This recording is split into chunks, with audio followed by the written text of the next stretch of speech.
Cincinnati has won the World Championship, beating the Boston Red Sox. One more step up the ladder to Cooperstown and the Hall of Fame for Ken Griffey Jr. What a day for Jay Bruce. Welcome to the big leagues, big guy. Griffey swings, slow shot for right side. Here comes Concepcion, and the 1976 pennant belongs to the Reds.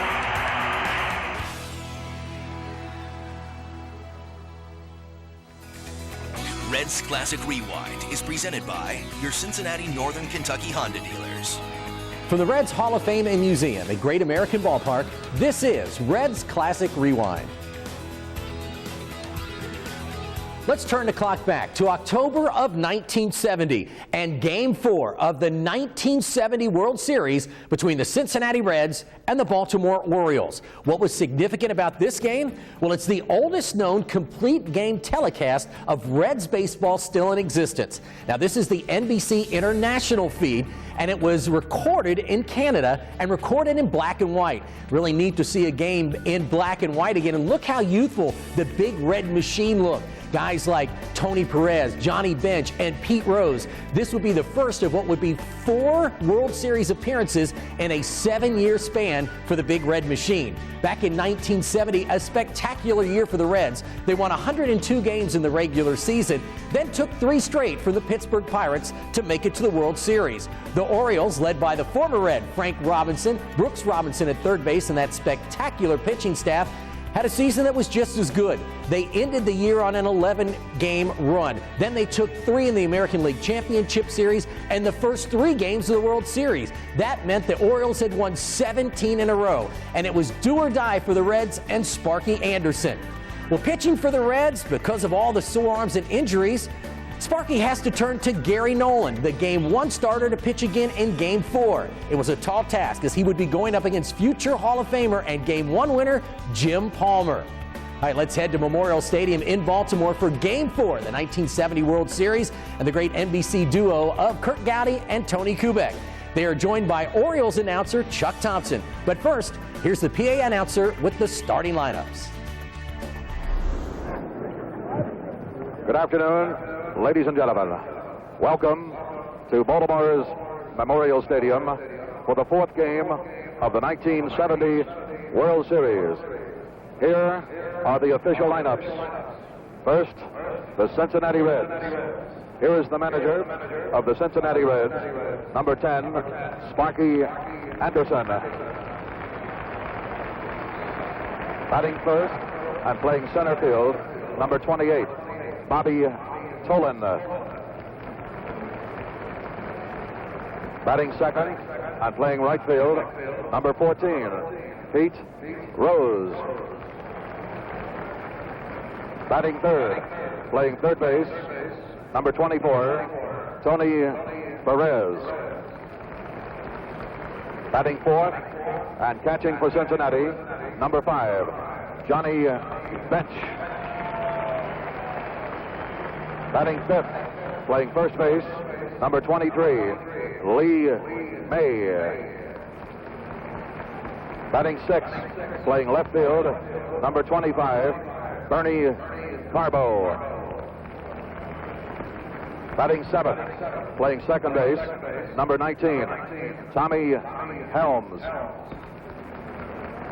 Batting eighth, playing shortstop, number 13, Dave Concepcion. Batting ninth and pitching for the Reds this afternoon, number 38, Gary Nolan on the sidelines. And here are the remaining players and coaches of the National League champions, Cincinnati Reds.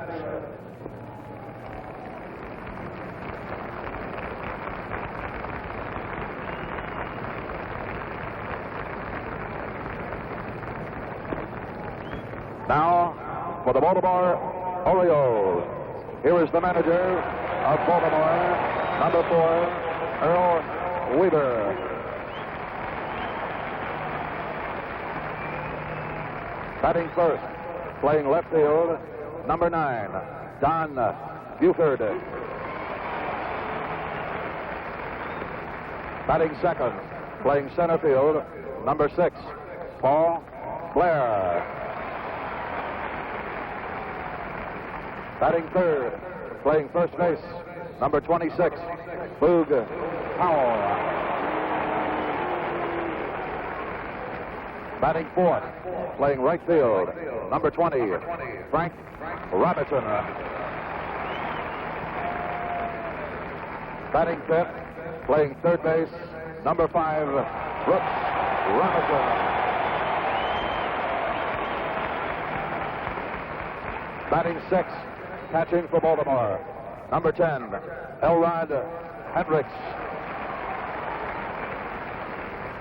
Batting seventh, playing second base, number 15, Dave Johnson. Batting eighth, the shortstop, number 7, Mark Belanger. Batting ninth and pitching for the Orioles this afternoon, number 22, Jim Palmer. In the bullpen. And here are the remaining players and coaches of the American League champions, Baltimore Orioles.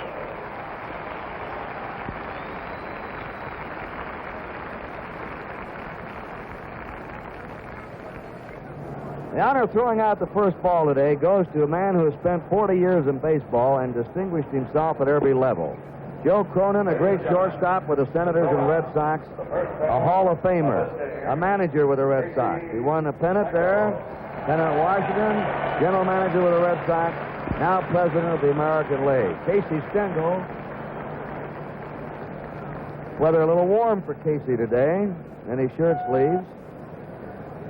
Being introduced around, that's Commissioner Kuhn. The Stengel will throw out the first ball. Maybe Cronin's giving it to Stengel. I guess Casey gets the honor. We were told Joe Cronin was going to do it. Look at this wind-up.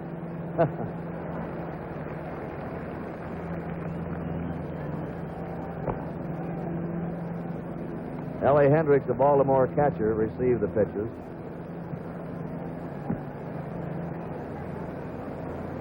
So officially the first ball has been thrown out, and here are the Orioles coming on the field, trying to wrap it up today. They get a hand from the hometown fans. We'll set Baltimore up defensively for you. Same lineup, except for the catcher yesterday. At first base, John Powell. Second base, Dave Johnson. Shortstop, Mark Belanger. Brooks Robinson at third. That's great infield. In left field, Don Buford. Center fielder, Paul Blair. Right fielder, Frank Robinson. The catcher is Ellie Hendricks. And the winner of Game 1, who wasn't too sharp that day but still won, Jim Palmer, coming back this afternoon. And now to take over and give you the play-by-play action for the first 4.5 innings, the voice of the Baltimore Orioles, Chuck Thompson. Thank you very much, Kurt Gotti, and again, good afternoon. And we seem to have, weather-wise, exactly what Kurt and I were telling you about yesterday. A very bad morning that is presently trying to turn into a pleasant afternoon, as we can see blue skies overhead. The little bit of a breeze that is apparent here at Memorial Stadium is drifting gently towards center field. And we'll have a brief delay as center fielder Paul Blair has elected to come on and pick up some sunglasses from the Baltimore bat boy Jay Mazzone, and the umpiring alignment as you see. The American League's Bob Stewart at the plate. From the National League, Bill Williams at first. From the American League, Emmett Ashford second. From the National League, Ken Burkhardt at third. And on the left field foul line from the American League, Red Flaherty, John Red Flaherty. And on the right field line from the National League, Tony Benson. Jim Palmer has been runner-up in the ERA in the American League in each of his last 2 seasons, with a .234 in 1969 and .271 in 1970. Ran behind Diego Segui's .256. And his won and loss percentage of .670 is the very best among the active American League pitchers. And now here is Bobby Tolan. This is a switch, as Kurt mentioned, in the Cincinnati Reds batting order. Tolan, batting in the number 2 spot through the first 3 games, is now leading off, and here we go in Game 4. base hit.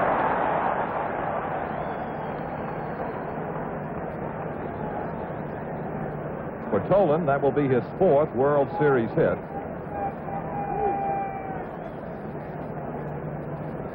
And Tolan against Palmer did rather well. He doubled in the first inning, walked in the third, and then flied to center and flied to left field. Rose.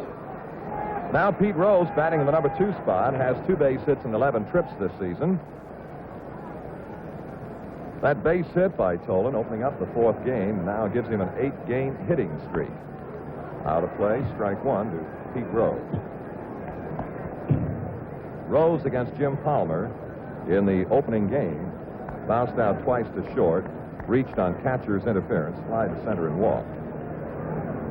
And 2 for 11 in the series. Palmer is one of the Oriole pitchers who has been much more effective at home than on the road in the last 2 years. Tolan is running. No play at second. It'll be first base. 1 down. Pete Rose is gone on the ground ball to Johnson. Tolan now at second with 1 out. And here comes Tony Perez. Kurt? Chuck, it looks like the Reds might play a gambling game today, trying to open anything up for themselves. That's the position they're in. They've got to take every possible chance and play a wide-open offensive game, a daring brand of baseball, because, well, they just have to win today. So Tolan is now at second with 1 out. And here is Perez, and it has been a disappointing series for Perez so far. Perez has been to the plate 10 times, has 1 base hit. Against Palmer in the opening game, he had 3 fly balls to the outfield and walked. Palmer, in 70, had an 11-3 record with a 1.69 ERA here at Memorial Stadium compared to 9-7 on the road. 1-1 now. In the 3rd and the final game of the playoffs against the Minnesota Twins, Palmer set a career high, striking out 12 of the Twins. That's the Palmer curve. And the count now is a ball and 2 strikes. And it was in that 3rd game here at Baltimore that many of the Minnesota hitters claimed that they lost the ball frequently in those white houses we showed you yesterday here at Memorial Stadium, because Palmer, as a right-hander, is right up on top of everything. Oh, it's 2-2.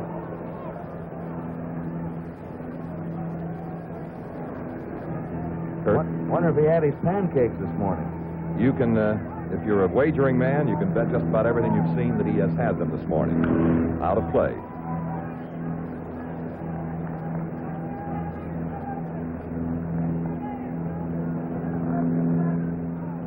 That's a standing order that Kurt mentioned in the Palmer household. The day he pitches, his breakfast consists of pancakes, and his nickname is Cakes. 1 out, Tolan second. 2-2 the count to Perez. That's the Palmer curve again. And for Palmer, his first strikeout. This game is authorized under television rights granted by Major League Baseball solely for the entertainment of our audience, and any publication, reproduction, retransmission, or other use of the pictures, descriptions, and accounts of this game without the express written consent of the Commissioner of Baseball is prohibited. Any commercial or other use of the program, such as by charging admission for its showing, is similarly prohibited unless authorized in writing by the Commissioner of Baseball. Here's bench. Ball 1.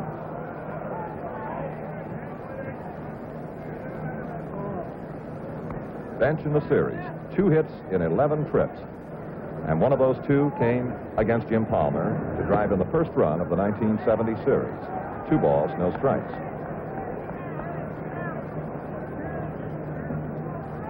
That's Tolan, the base runner at second. He opened with a single to right. Here's Sparky Anderson, almost blotted out by Boog Powell, who was big enough to blot out quite a few players.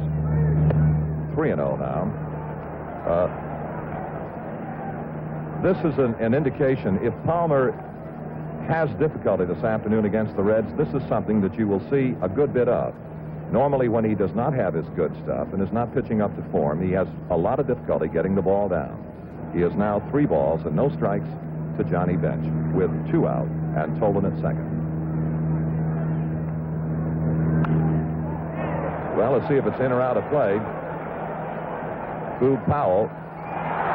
Yes, sir. That is a catch. It is a catch.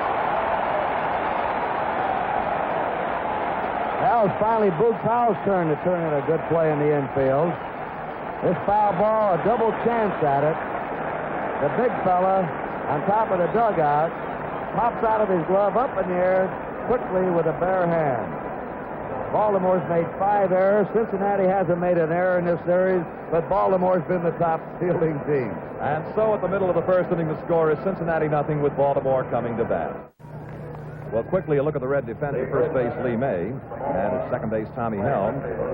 Concepcion, the shortstop, and Perez, the third baseman. The left fielder is Carbo, and the center fielder, Tolan, and the right fielder is Pete Rose. Catching, it's Johnny Bench, and on the mound, Gary Nolan. Here is Buford, to a .364 hitter. Games played today. Strike one. Nolan in game number 1 in Cincinnati got off to a magnificent start. He retired the first 10 Orioles in a row until Paul Blair had a scratch single down the third base side in the 4th inning. 1-1 now to Don Buford. In the game, Nolan, who pitched 6 2/3 innings, as we look at the figures on Buford, season-wise with Baltimore. Nolan 6 2/3 innings, 5 hits, 1 walk, and 7 strikeouts. And that'll be a foul tip, strike 2. Buford has a 12-game hitting streak alive. And over that streak, he's hit .357.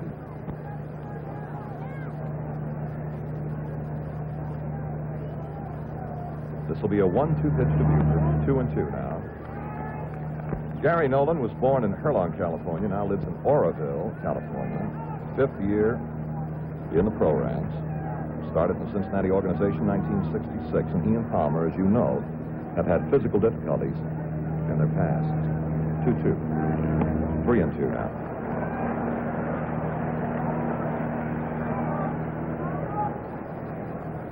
There's a good look right now at what Gary Nolan has accomplished in the 70 season, in his lifetime, and in the 1970 World Series.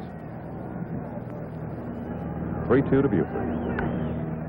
Well, it may be out of play, but let's watch Bench. It's going to be out of play.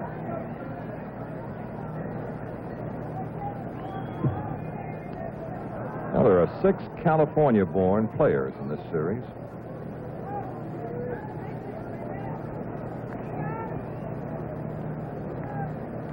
Three and 2 to Don Buford. They played Buford to pull the ball.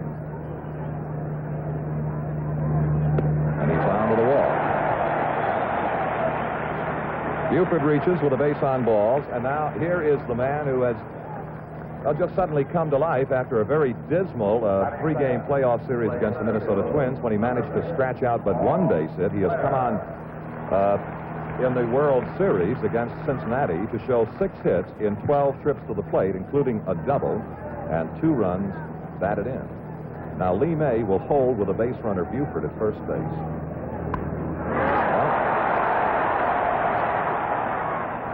Fine play from Tony Perez. Retires the sacrificing Paul Blair, but that was an outstanding play from Perez. You have but one option on a bunt as good as that one, and that is to make the pickup with the bare hand and the throw. A fine sacrifice by Blair and a good play from third baseman Perez. 1 out, and now Boog Powell. And Cincinnati collared Powell yesterday for the first time in the series. Powell leads the series in home runs. He has 2. He has 4 runs batted in, 3 hits and 9 trips, and a .333 batting average. And they now have the Powell shift in effect, with 3 infielders between first and second, in that the base runner Buford has reached second. Now we notice that Concepcion, the shortstop, is moving over now to the third base side. But before the first pitch, he was the other way. And still trying to jam Powell every chance they can. Ball 1 to count to Boog.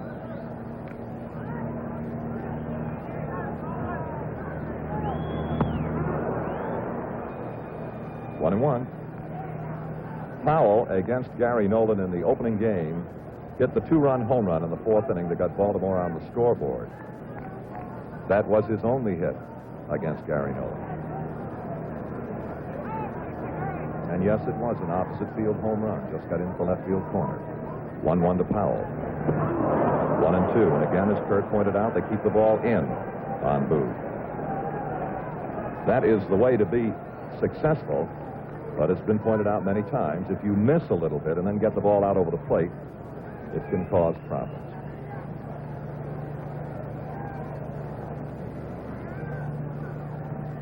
No score. We're just underway. Game 4 here in Baltimore. 1-2 pitch.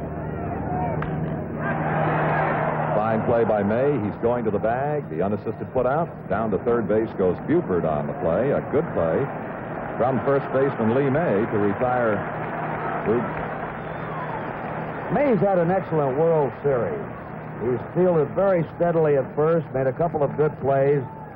He's had 4 hits, 4 RBIs, and he's been robbed twice by Brooks Robinson. I think overall he's probably been the top all-around player for the Reds so far in the series. Unquestionably he has. And here is a man who is hoping to make a late showing for Baltimore. Through the first 2 in Cincinnati, Frank Robinson went 0 for 9. Yesterday, he picked up 3 base hits, including a big home run, by big, distance-wise, about 430 feet to center field. There are 2 out with Buford, and there is the #1 Oriole in the 70 series, Brooks Robinson. But now let's watch Frank. Good breaking ball. Frank against Nolan went 0 for 4. Well, actually 0 for 3 against Nolan, was called out on strikes against Clay Carroll.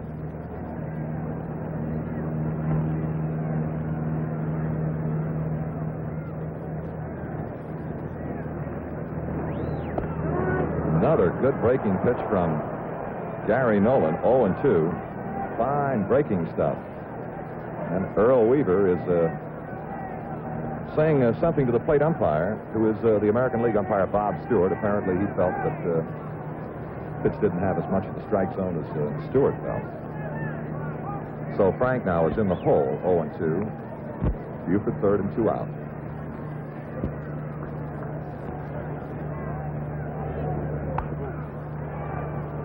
Count holding 2 strikes.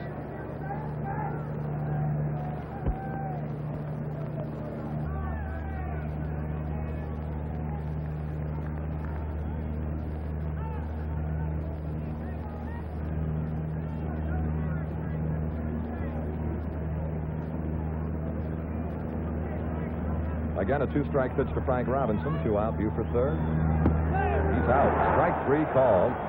And that'll be it for the Orioles. So at the end of the first inning, the score is Baltimore 0 and Cincinnati 0.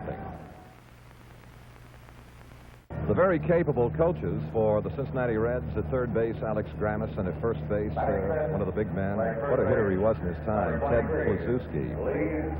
Now here is Lee May. As Kurt pointed out a moment ago, unquestionably, he is the stickout for the Cincinnati Reds in their desperate battle against Baltimore here in the 70 series. He's hitting .364. If it stays in play, Hendricks may have a chance, but let's watch. It's out of play. Strike 1 to May. May has been up 11 times with 4 base hits, one of them a double. He has a home run, and he has knocked in 4 runs. And he's handled everything he's needed to at first base.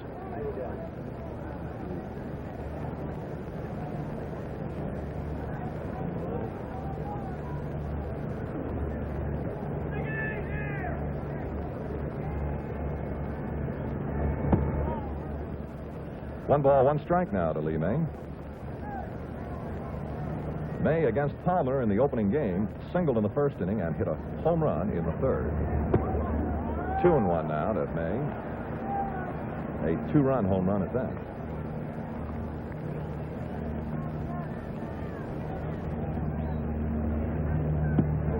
That's the curveball for the strike.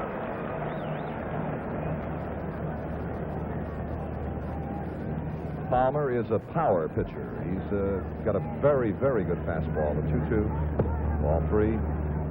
And he also has an outstanding curveball. He did use a slider early this year, has discarded it. He said it destroyed the effectiveness of his curveball. 3-2. Curve, ball 4. And Palmer did not appreciate the call. He jumped a little bit off the mound, didn't he?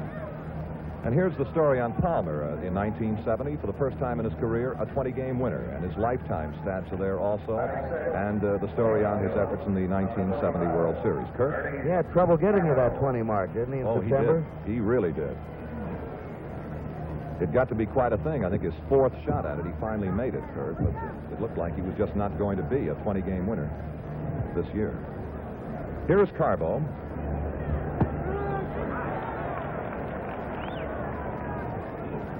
Now, Bernie Carbo against Palmer in game number 1 walked twice and lined out to third twice. Fine first-year man for Cincinnati. Out of play. 2 strikes to Carbo.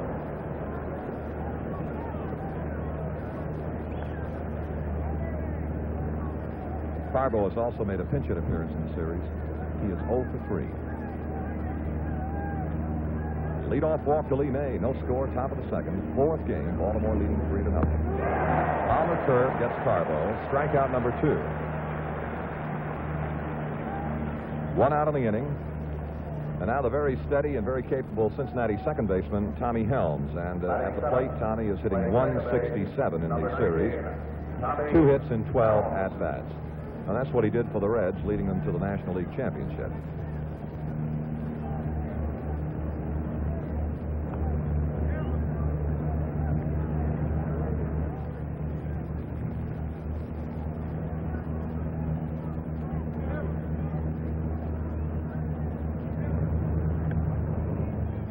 Ball 1. The Orioles defensively against Helms seem to figure that he'll hit the ball about where it's pitched. Their outfield is really fanned out. Although Buford is giving Helms a lot of the foul line down the left field side, and Frank Robinson not so much in the right field area. Out of play. 1 ball, 1 strike to Helms, and Blair, the center fielder, straight away. Chuck, it appears to me, I'd like to get your observation, that Palmer's throwing harder than he did the first game. It was expected. Palmer in the opening game did not really throw as well as he is capable of throwing. Out of play. But it is Earl Weaver has made that comment about both Jim Palmer and about Dave McNally, and it might irritate some Cincinnati fans, but it is the simple truth that both McNally and Palmer were capable of the better effort. And that's an example of the Palmer curveball again. The effort that Weaver referred to was McNally's effort against Minnesota, not in the World Series game yesterday. But he did refer to Palmer's opening game effort against Cincinnati at the beautiful Riverfront Stadium. Here is Dave Concepcion hitting .333. Started yesterday's game, had 1 hit and 3 trips, and he hit the ball right on the nose every trip to the plate. Got a couple of runs batted in. And the Orioles play him to go the other way. Ball 1. By that I mean they play the right-handed hitter to hit the ball to right field. As you see Blair toward the alley in right center. Frank is fairly straight away, maybe favoring the foul line of right field. Infield straight up. There are 2 out. Leadoff walk at May at first base. Or put him there. And he's hit it sharply again, has Concepcion. And this one is going all the way to the wall, and Lee May is headed for third. May is going to score. The throw to third. Concepcion has tripled to give Cincinnati a 1-0 lead.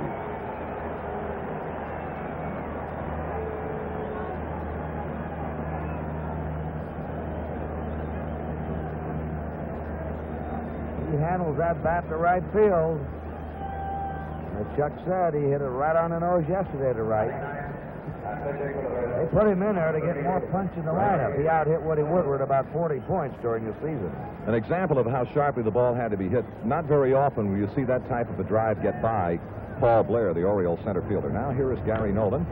Dave Johnson waiting. And the play to first for the final out. But Cincinnati has a run and a hit. And at the middle of the second inning, the score is Cincinnati 1, Baltimore 0. Looking now at the Baltimore coaches, third base, Billy Hunter, and at first base, George Staller. And in the last half of the second inning against Gary Nolan, it'll be Brooks Robinson, Elrod Hendricks, and Dave Johnson. This will mark now the 3rd time in 4 games that Cincinnati has scored first.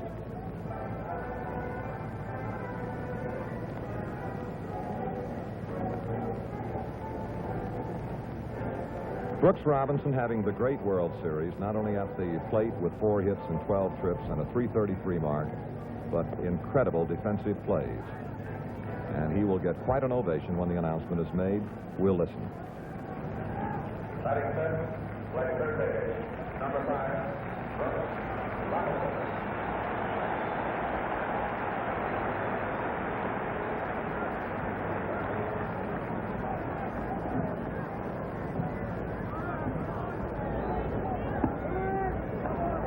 One strike to Brooks.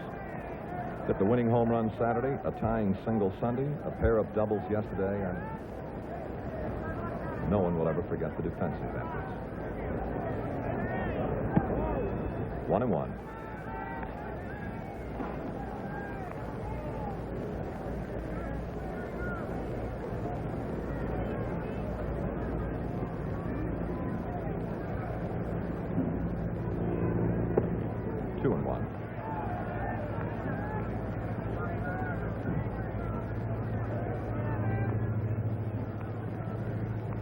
In the opening game against Gary Nolan, Brooks grounded to third twice and then hit a solo home run in the 7th inning. Out of play. 2-2 to Brooks Robinson.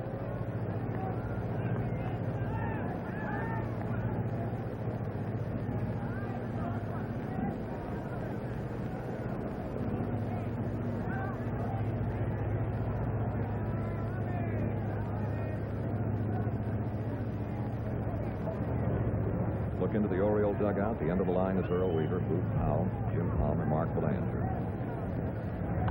Out of play.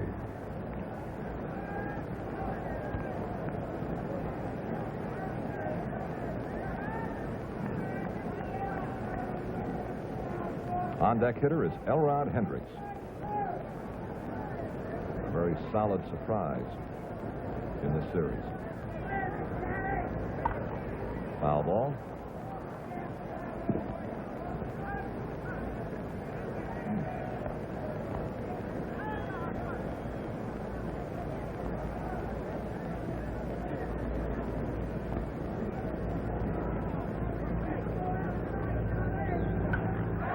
Watch the left fielder. Home run.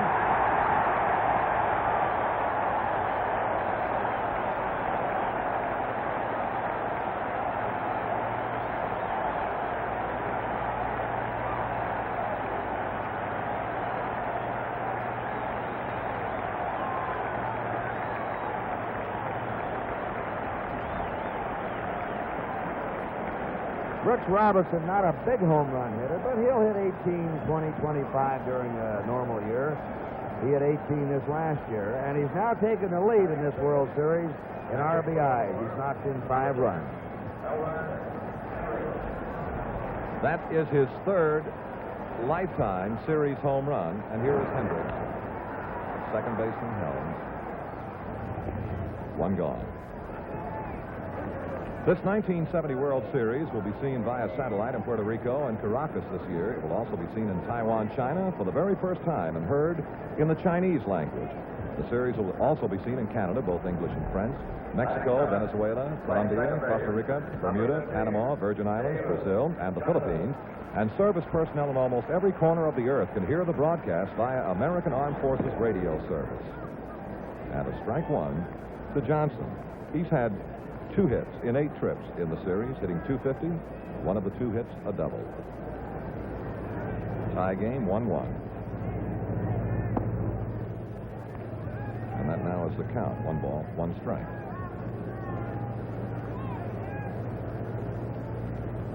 The on-deck hitter for Baltimore, Mark Belanger.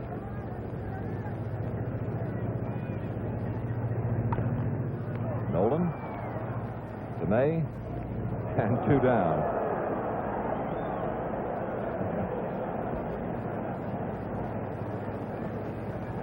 Now Mark Belanger, he is looking for his second hit in the series. He's been to the plate 11 times with 1 base hit, and that figures to 09 runs.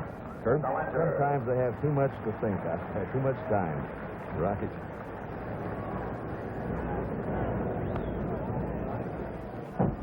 And the first souvenir ball in the NBC booth here in 1970.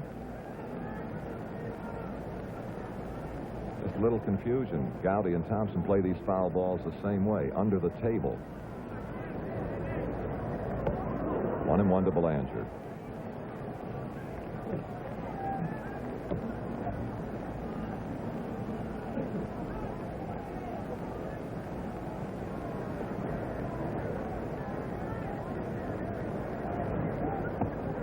2 balls and a strike.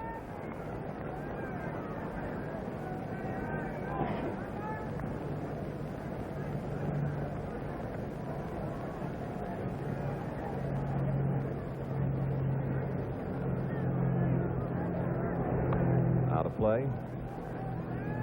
2-2 to Belanger. 2 down, nobody on. And a tie ball game on the Brooks Robinson home run.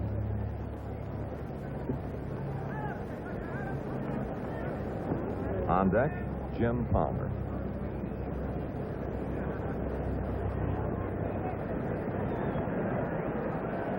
I'll tell you about that crowd reaction in a moment.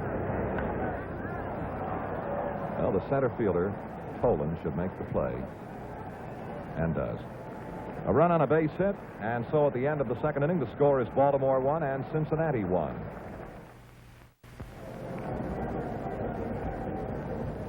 In the Cincinnati half of the third inning, it'll be Bobby Tolan, Pete Rose, and Tony Perez in that order. Tolan opened the game for the Reds with a single to right field. His 4th hit of the series.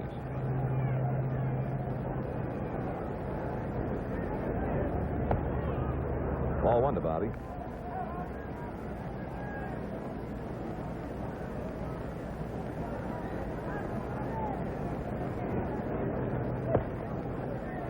Ball 2.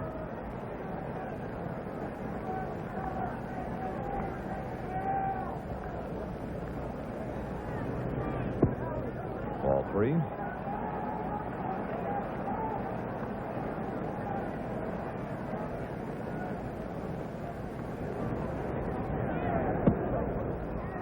Fowler gives up another walk. His second, as opposed to 3 strikeouts. We haven't seen too much base stealing in this series. We may see something now, though.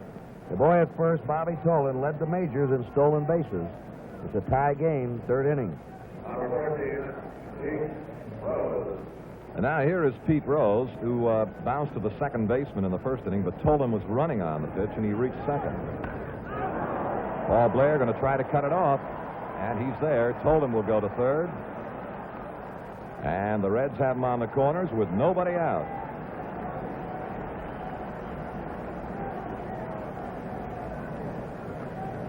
Rose is starting to time that ball now, Chuck, the last 2 days. Leadoff man has reached for each club every inning. And I see a stirring of activity now in the Oriole bullpen as Hendricks visits with Jim Palmer. It'll be Dave Leonard, at number 40, right in the middle of the picture, getting ready. Johns Hopkins grad. Nobody out. Runners first and third, and here is Perez, struck out in the first inning.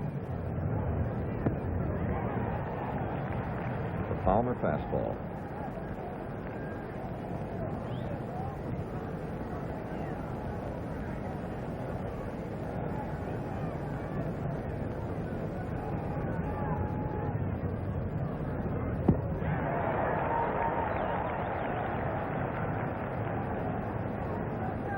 That's Tolan at third, and here is Pete Rose at first. Nobody out. 1-1 tie. And Palmer to Perez.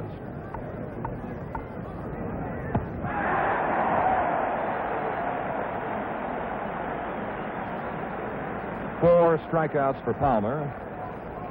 And there's no let-up, as here is Johnny Bench, fouled out to Boog Powell in the first inning, and Powell made a juggling, interesting catch.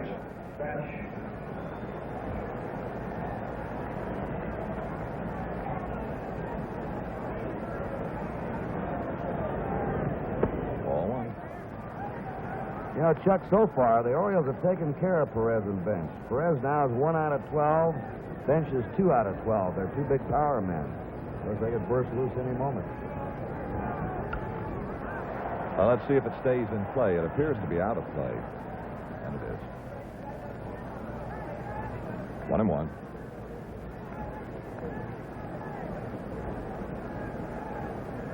Though May is having a fine series, Rose, Perez, rather, Bench and May are hitting a combined .218. 1 ball, 1 strike now to bench. Tolan third, Rose first, 1 out.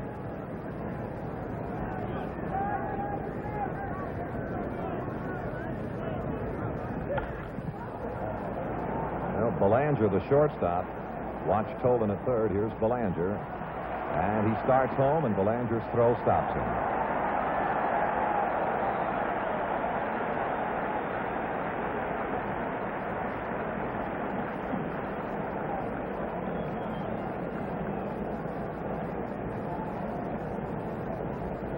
Two down. Top of the third. 1-1 tie, and here is Lee May.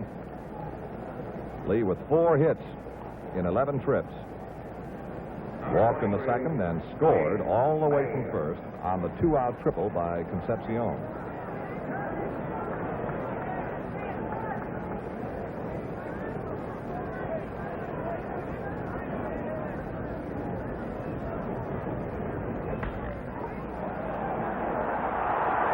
Belanger can't do a thing with it. He knocked it down, but the run scores, and Cincinnati leads 2-1. An infield hit for May. That gives May 5 RBI at the time of Brooks Robinson. Talking to Ralph Houk last night, the Yankee manager, he says Belanger has the greatest range in the American League. He gets the ball no other shortstop does, and that was a good example. Runners first and second, 2 down, 2-1 Cincinnati, and now Carbo. Strike 1. Bernie.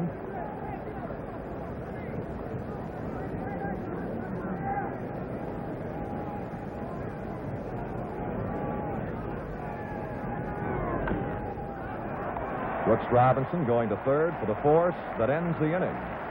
And so at the middle of the third inning, the score is now Cincinnati 2, Baltimore 1.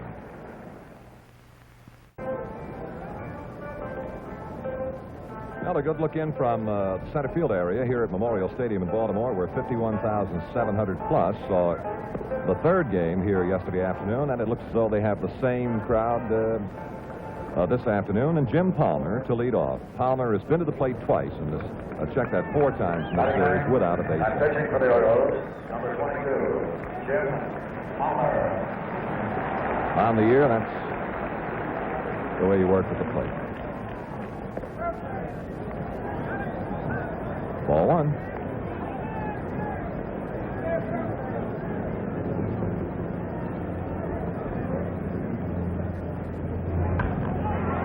Center fielder Tolan cannot get there.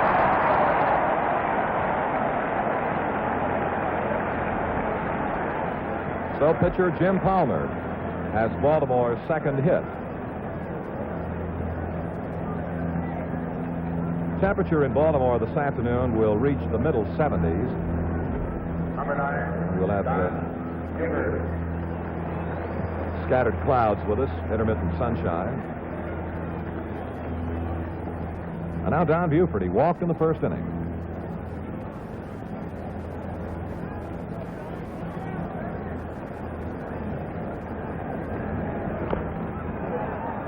Lee May. He's got Buford. No sacrifice, but down to second base goes Palmer. Buford retired unassisted by first baseman Lee May. And now Paul Blair, sacrificed in the first inning. Paul Blair.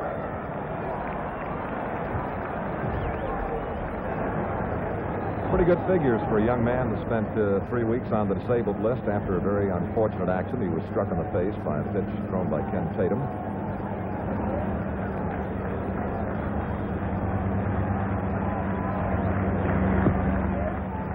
Strike 1 to Blair.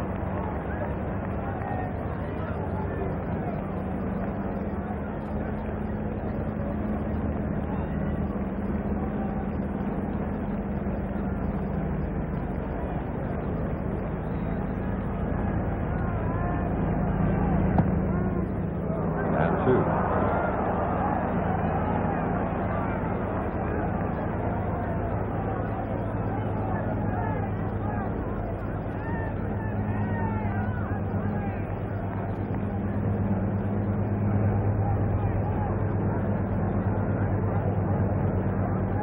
Palmer, the runner at second, and he is one of the very best runners on the Oriole club.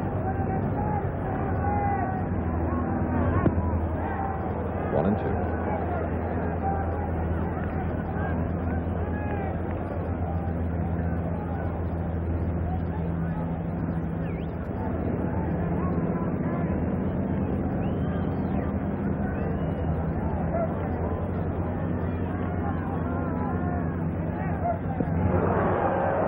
Strikeout for Gary Nolan. That'll be 2 in the strikeout column. We got a looking third by Frank Robinson and the swinging strike to Blair. And here's Boog Powell. Number 26, Boog Powell.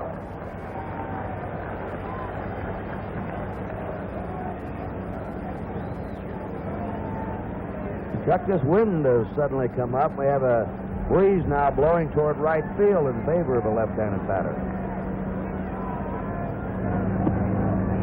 Ball 1, and again, as has been pointed out, Nolan continues to work in on Powell.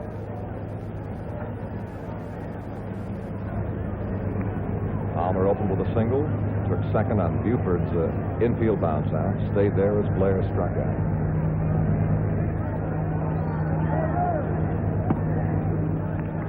2 balls, no strikes to Powell.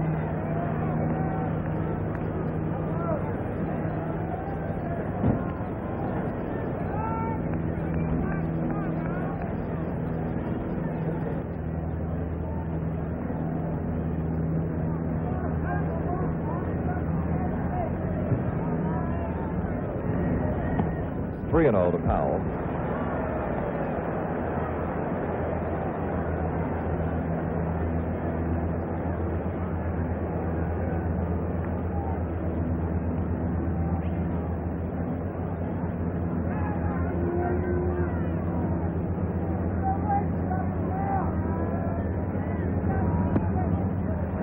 Ball 4 to Powell. And that brings out Frank Robinson and a little disappointed Gary Nolan. Frank was called out on strikes in the first inning. Cincinnati, 2 runs, 4 hits, no errors. Baltimore, 1 run, 2 hits, and no errors. Against Frank Robinson, shortstop Concepcion is maybe 3 steps back on the outfield grass.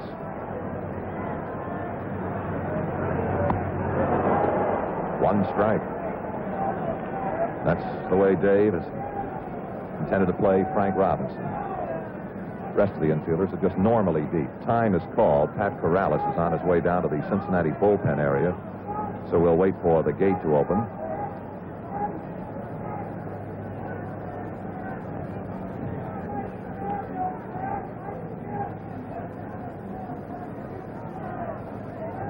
And now we're ready to go. Powell first, Palmer second, 2 out and a strike to Frank Robinson, and Sparky Anderson looking on.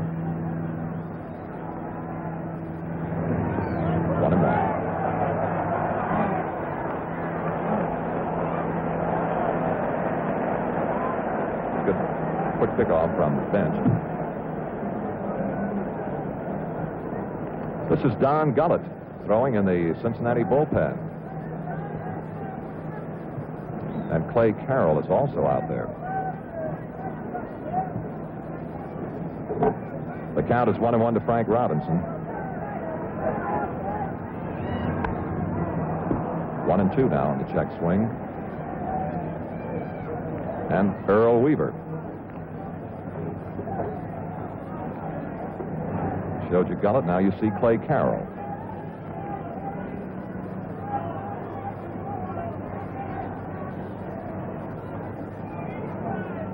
One and 2 to Frank. 2 out.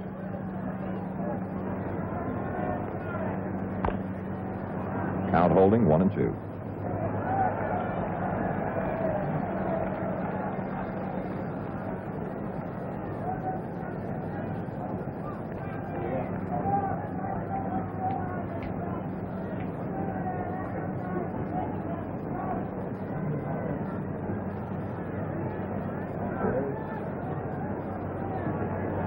The intent looking Gary Nolan. Base hit. Baltimore around third, coming home. Throw. Tie game.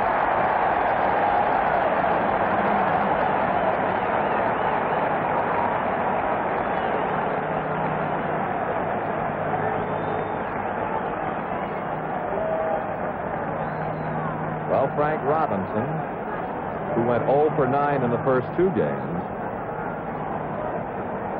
now has 4 hits in the last 2. Brooks Robinson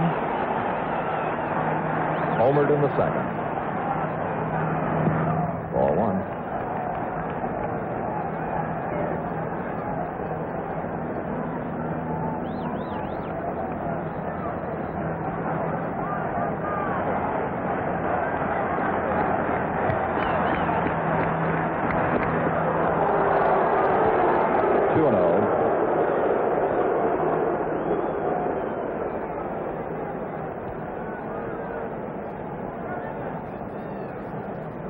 And Bench talking to Nolan, and you see Sparky Anderson on your screen. And in the background of the picture, Coach Sugar probably talking to the bullpen. Sparky Anderson, the youngest manager in the majors, 36. 2 balls, no strikes to Brooks. There are 2 out. Tie game, 2-2. 2-1.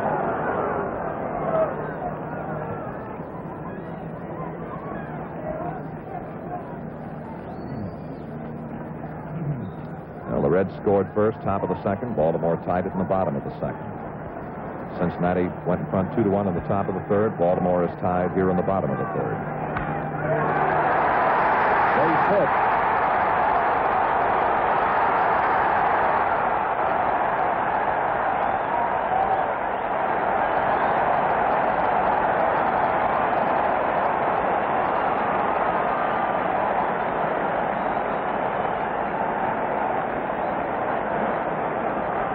And here comes Sparky Anderson. And if we read the gesture correctly, that means the left-hander is wanted from the bullpen, and the left-hander is Don Gullett. Brooks Robinson now has 6 base hits in the series and 6 runs batted in. And the first error has been charged to center fielder Bobby Tolan, which allowed Brooks Robinson and Frank the extra base. Well, there's a break in the action here at Memorial Stadium with a score, Baltimore 3 and Cincinnati 2.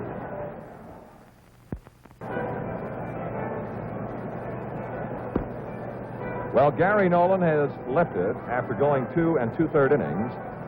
Baltimore reached him for 4 base hits, 1 walk and 2 strikeouts, and there are 3 runs charged. And of course, Frank Robinson and Brooks Robinson are also his responsibility as Gullett warms.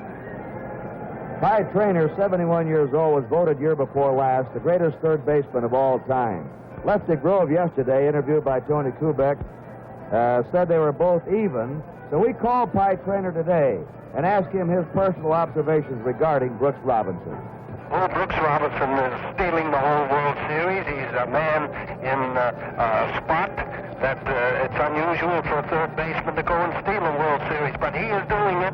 And he's having a great play every day in the 3 games as far as fielding and also hitting. But he was known as a great ball player 8 or 9 years ago, because I had to go to Baltimore and we had quite a talk, and they said, this is the coming third baseman of baseball, Pie, and glad you two got together.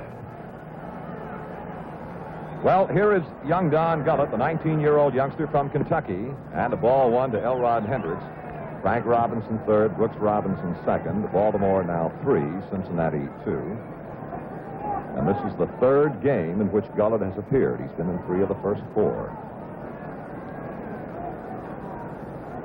He has pitched a total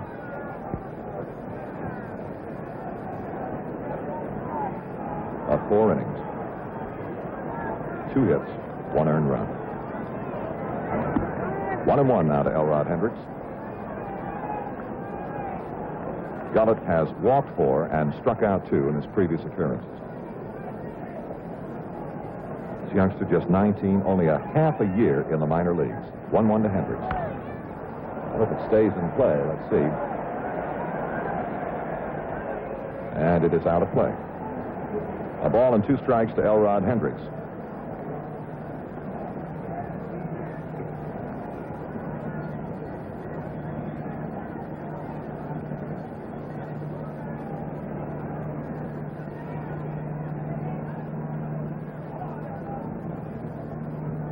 Hendricks has knocked in 3 runs for the Orioles in this series. Has had 2 hits, 1 a double, and 1 a home run. And there's another hit. Frank scores, and behind him Brooks coming to the plate. Out is the call at the plate. Well, the 1 run scored.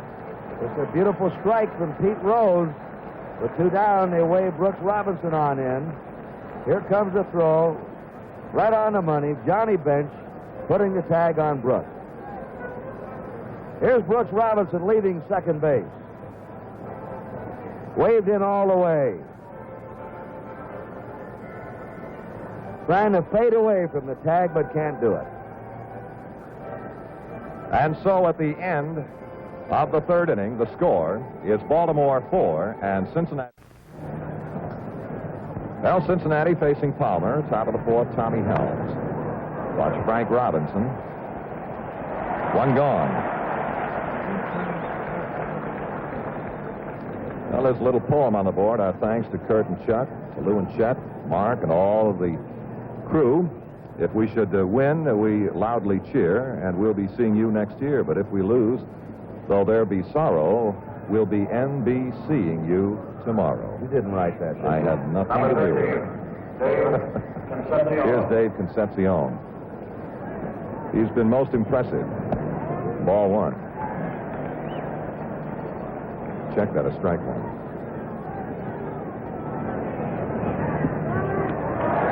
Now 2. Concepcion played very little in late in the season for the Reds, but he's been quite impressive in his plate appearances here in Baltimore. Now 1 and 2.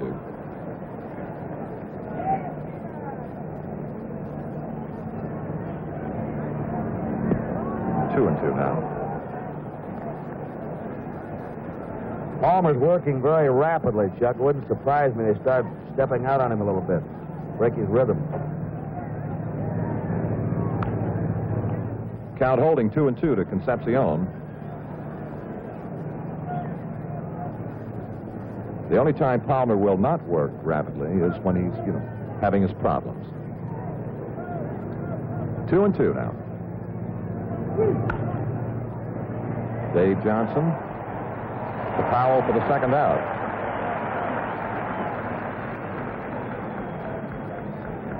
The due batter is pitcher Don Gullett. And Don will bat for himself here in this top of the 4th.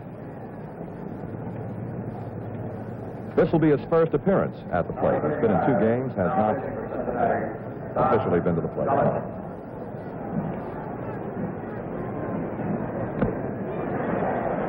During the regular season, he hit .211 with Cincinnati. This young man was just a tremendous athlete in Kentucky.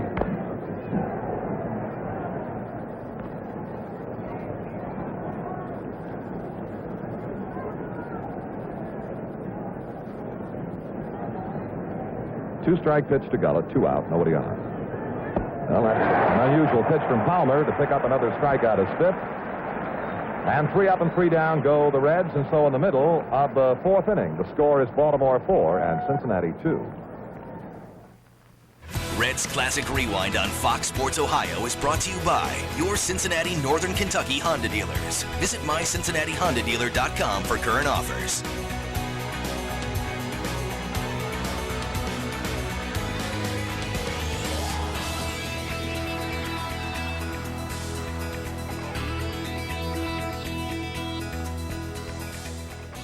Last half of the 4th inning, Baltimore will bat Johnson, Belanger, and pitcher Jim Palmer against young Don Gullett.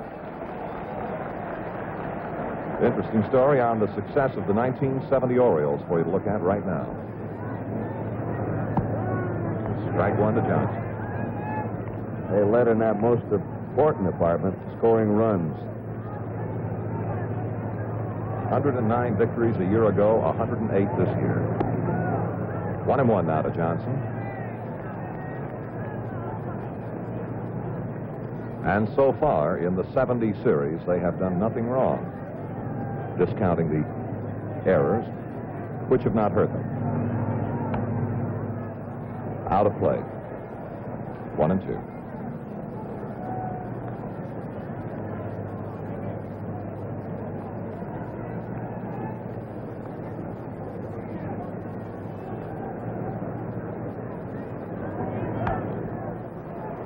In pursuit, May, and it is out of play.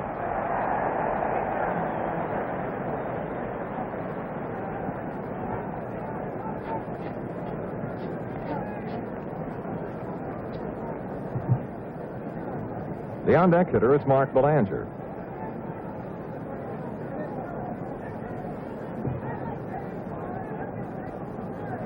One-two pitch to Johnson. Another out of play.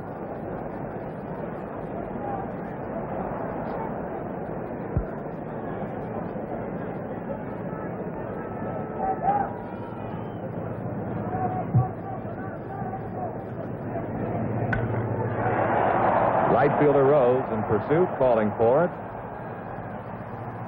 And that'll be the first out in the last half of the fourth.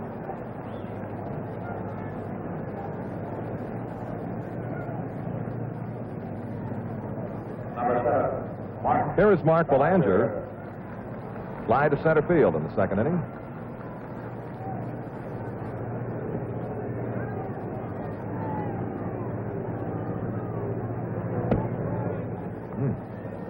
Ball one.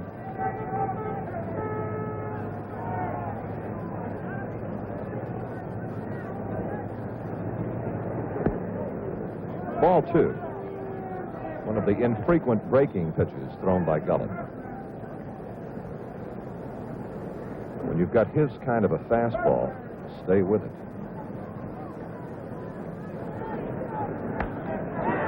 Watch Helms, nifty stab by Tommy, and throw to first for the second out. Just put Robinson receiving all the notice for his defensive play, but this little Tommy Helms is quite a second baseman. And a hand building for Baltimore pitcher Jim Palmer. He started the Baltimore uprising in the third with a bloop single to center field.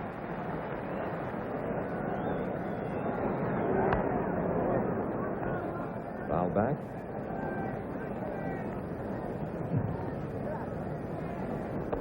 That's the way he hit for Baltimore this year. A home run and 9 runs batted in.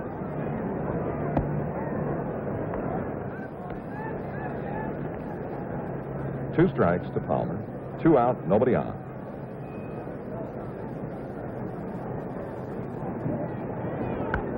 Out of play.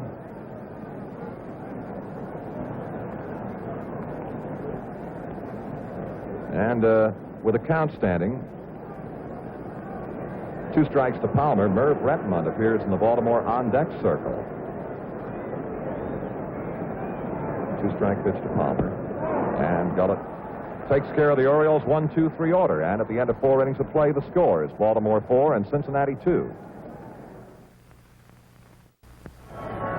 And now down to Tony Kubek. With me down in the field, the president of the National League, Mr. Chub Feeney. Chub, this isn't the National League team we saw win that pennant over there. They're not hitting quite well. Of course, they haven't been hitting the way they did during the season, but I think you can attribute that to the Oriole pitchers. I think they've played very well. These are 2 great ball clubs. It's no disgrace to be beaten by this fine club. And, of course, I imagine you've heard it many times before that the difference in the series so far has been a man named Mr. Robinson playing third base for the Orioles. Chub Feeney, thank you so much. Let's go upstairs. Thank you. All right, and Tolan, first ball hitting, has popped out to shortstop Mark Belanger, 1 gone in the Cincinnati half of the 5th, and now Pete Rose. That was quite a throw. Rose made it to the plate to cut down Brooks Robinson, who was trying to add Baltimore's 5th run in the 3rd.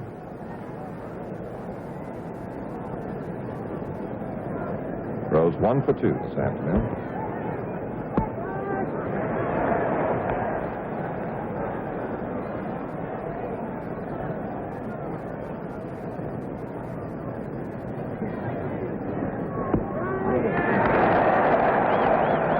0-2 now to Rose.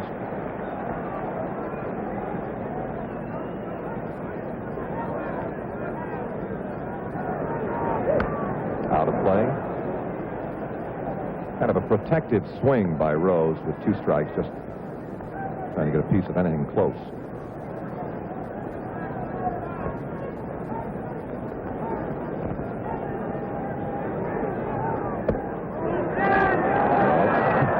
Well, 1-2, but that was kind of a challenging look from Pete, was it not?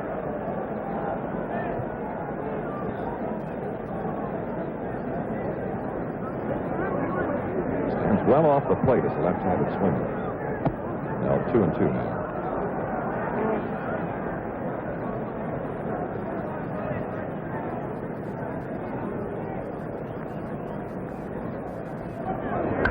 Out of play.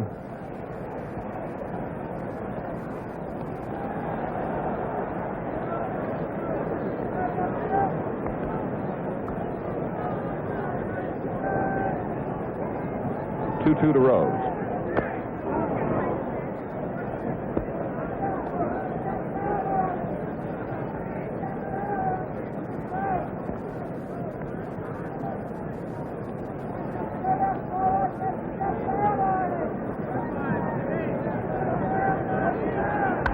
Out of play.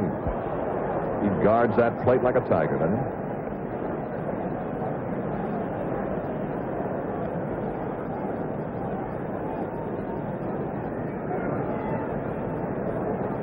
Once more, 2-2 to Rose. 3-2.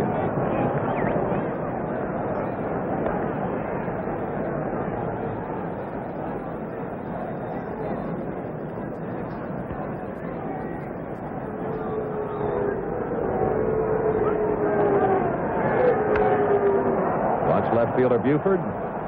Wynn's got it. It is gone. Home run, Pete Rose.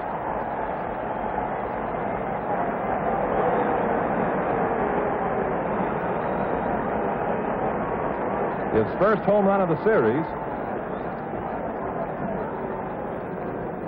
And the happy Cincinnati wives, who in truth have had very little to cheer about.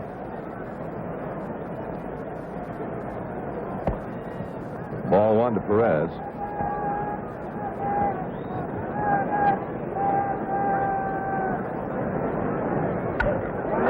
Watch Paul Blair. Second out.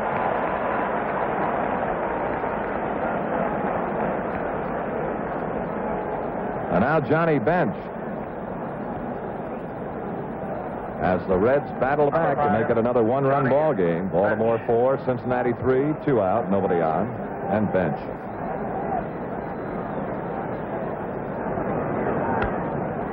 Well, Buford coming on and Belanger back. It should be Buford, the left fielder. Final out of the inning, a run on a base hit, and so in the middle of the 5th inning, the score is Baltimore 4 and Cincinnati 3. Well, Rose's home run cuts the Baltimore Oriole lead to just 1 run. Rose wasn't remembered much of a home run hitter, but he did have some power, had a lot of pop through the 60s and into the 70s. And also, Rose playing right field for the Reds and hitting second. That's right, he hit behind Bobby Tolan, the speedster, in center field. Also, Tony Perez, many of you remember him as the first baseman for the Big Red Machine, while playing third base in 1970 because first base was manned by the Big Bopper Lee May. Well, 1970 was a year of firsts for the Reds. The Big Red Machine really started in the late 60s, but it was the first time they made it to postseason play into the World Series as the Big Red Machine. It was also the first year for Sparky Anderson as the manager of the Reds. One other first in 1970, June 30th of that year, the Reds moved from Crosley Field and on June 30th played their first game at Riverfront Stadium.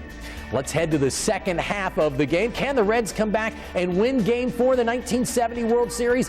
We shall see. Sparky Anderson, known as Captain Hook throughout his career for his quick yank of starting pitchers, would really have to juggle that pitching staff because of all the sore arms and injuries. Gary Nolan lasted just 2 2/3 innings. Don Gullett now pitching through the middle innings. Sparky would have to go to his bullpen yet again to end this game. Let's head back to Memorial Stadium in Baltimore, where the Orioles are hitting at the bottom of the 5th inning. Well, to the last half of the fifth inning, and Buford to lead off for Baltimore in a 4-3 ball game with the Orioles leading Cincinnati. And our pleasure to turn the microphone over to Curt Gowdy. Thank you, Chuck Thompson. Don Buford has walked and grounded out. Lee May, Bob Tolan, and Brooks Robinson now have hit safely in every game of the series. Blair and Buford did the first 3 games. They haven't had a hit today. Blair will follow, and then Boog Powell.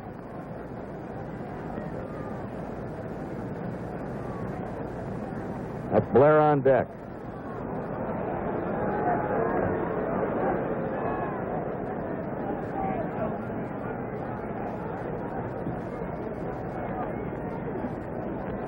A new ball for pitcher Don Gullett. Gullett has pitched an inning and a third.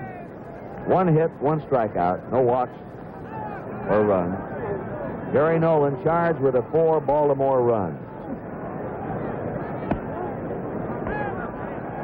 2-0.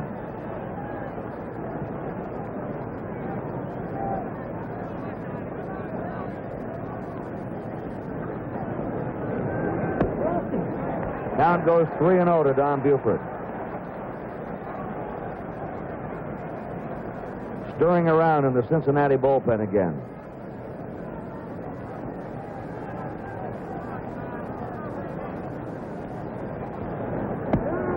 Three and one.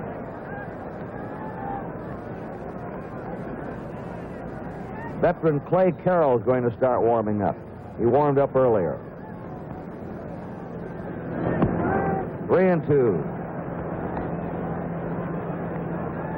Carroll.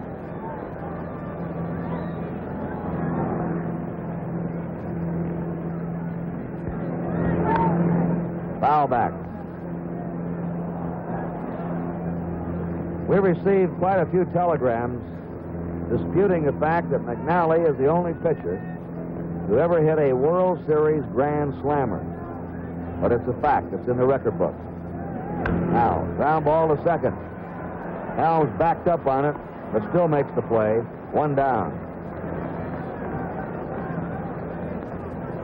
Fan wire that Elmer Smith, the Cleveland pitcher, hit a grand slam home run in 1920 against Brooklyn. I saw it. Elmer Smith was a right fielder.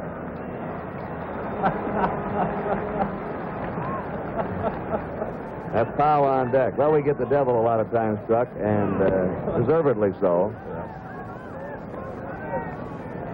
But we can't take the blame for McNally. 1 ball, no strikes to Blair. Sacrificed and struck out. 4-3 Baltimore. 1 ball, 1 strike.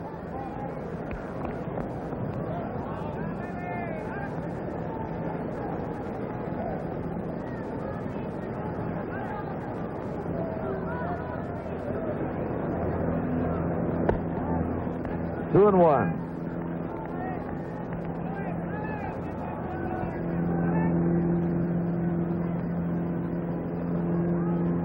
High score in basketball. High score in football. Blazing fastball in baseball, boy. Foul back. 90% of his pitches thus far have been fastball. We've seen a lot of fouls hit often. They're not quite getting around on it. The 2-2 delivery. Bounding ball cut off by Perez, the third baseman. 2 away. Boog Powell has grounded out a walk. He scored a run. We got a wire here from a lady in Jacksonville Beach, Florida. Boog Powell. Please convey congratulations to Boog Powell, who I babysat for when he was just an armful in Lakeland, Florida. I'll bet he was really an armful when he was a baby. I was just going to say, Curt, I can't imagine him as an armful. He's got to be more than that. Right, what was that old song? You must have been a beautiful baby. You must have been a big, beautiful baby. 1 strike to Powell, 2 down, nobody on. The Orioles are leading 4-3, last of the 5th. 1 ball, 1 strike to him. Frank Robinson's on deck. Brooks Robinson in the hole. The shift is on. 3 infielders on the right side. Change-up curve is foul back. 1-2.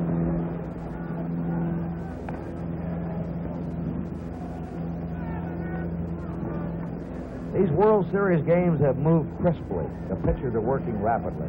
And it's the pitcher who can move a ball game. When he works quickly, the whole game moves.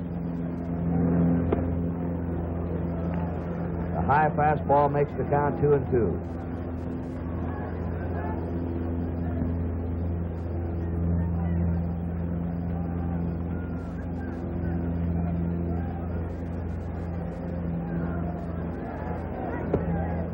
Three and two.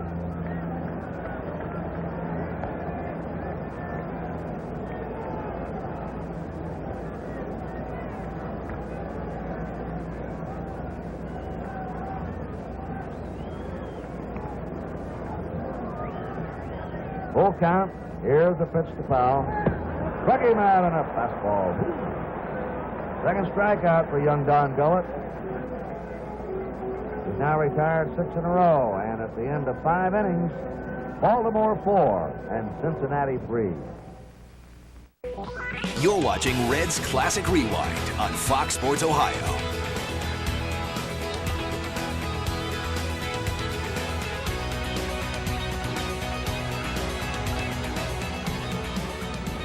The batter, number 23, Lee Mayer. This is a 16-year-old girl, Linda Wareheim, on the Oriole ground crew. She dusts the bases off at the end of the 5th inning, and yesterday she swatted the umpire Emmett Ashford on the seat. Ken Burkhart, though, very alert today. Crowd got a kick out of it. Lee May has walked, had a hit, driven in a run. He scored a run. It's ball 1 to him. Jim Palmer's outside, 2-0. May, Carbo, and Helms to the Reds in the 6th.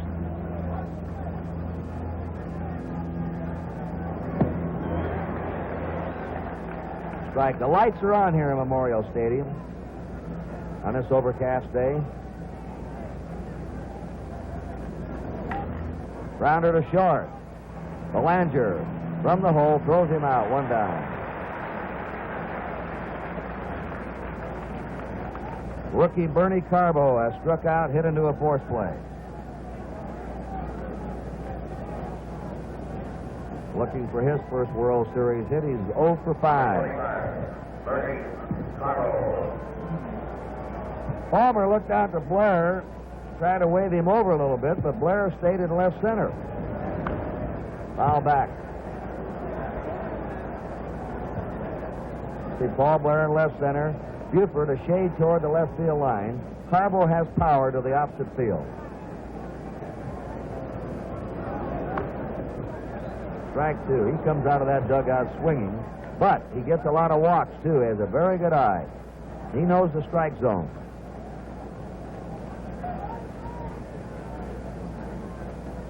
Brooks Robinson at third.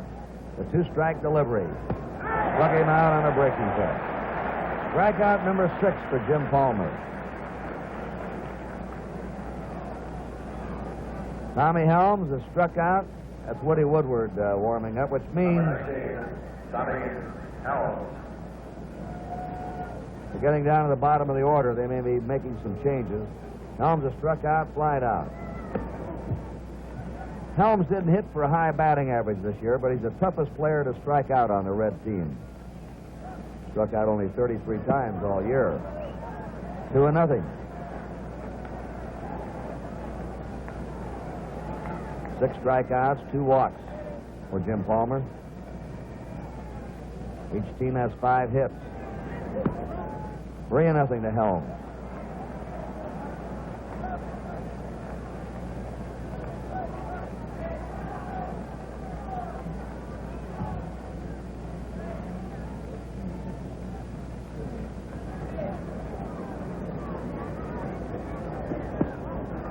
Walked him on 4 pitches. A 3rd walk for the Reds.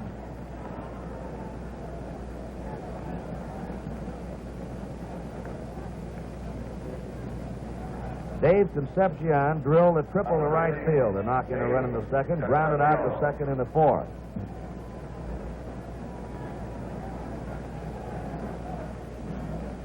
He was up 4 times yesterday, hit the ball to right 3 times. Twice today he's hit the ball to right field. They're playing him well over toward right. Blair's way over in right center. 2 down. Helms at first. Strike across the letters.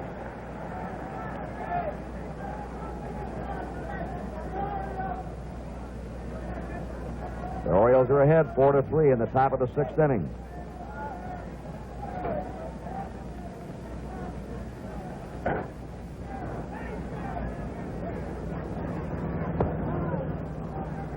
Low and away to him. Ball 1, strike 1.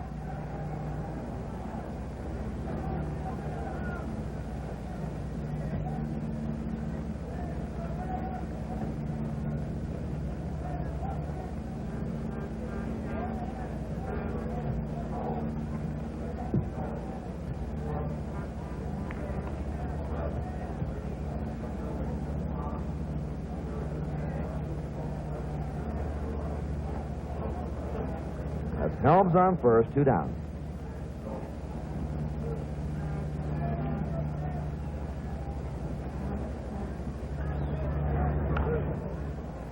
Foul into the seats. 1 ball, 2 strikes.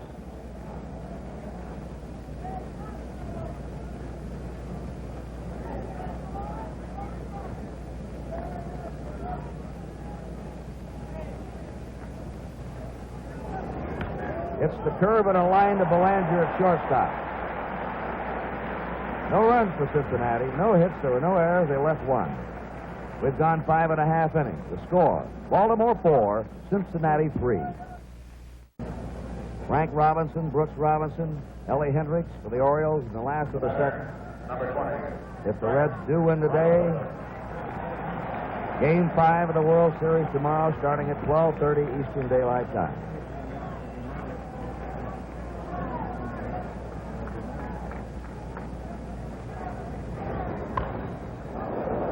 Foul ball, Billy Hunter skipping out of the way in the third base coaching box. Robinson has struck out and singled. Gullett struck out Robinson Sunday in Cincinnati in the 9th inning. Hits a fly ball to left. Ernie Carbo picks it off, and there's 1 down. Brooks Robinson homered, singled, driven in 2 runs. 2 homers in the series. Leads the series now in RBIs with 6. I think the best statement about Brooks Robinson's fielding was made by Sparky Anderson, the Cincinnati manager. He said, "I'm afraid to drop my my sandwich in the clubhouse. Robinson will dart in and pick it up."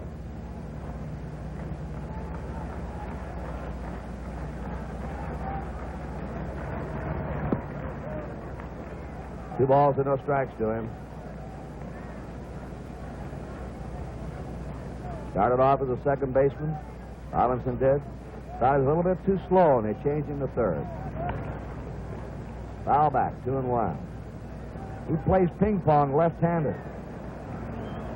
And there's a great game for athletes, ping pong. Teaches quick eyes and quick hands. He says he's a left-hander from his wrist down. The 2-1 delivery. That's the third hit in a row for Brooks Robinson.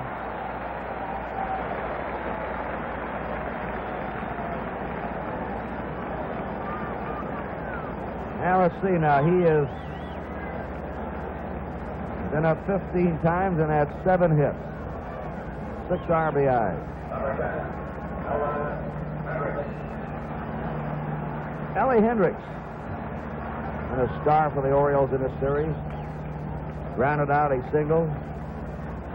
He had a 2-run double Sunday against young Milt Wilcox. Right down the third baseline. Said it was the first ball he hit down the third baseline in 12 years. Which shows you the way things have been going for Baltimore.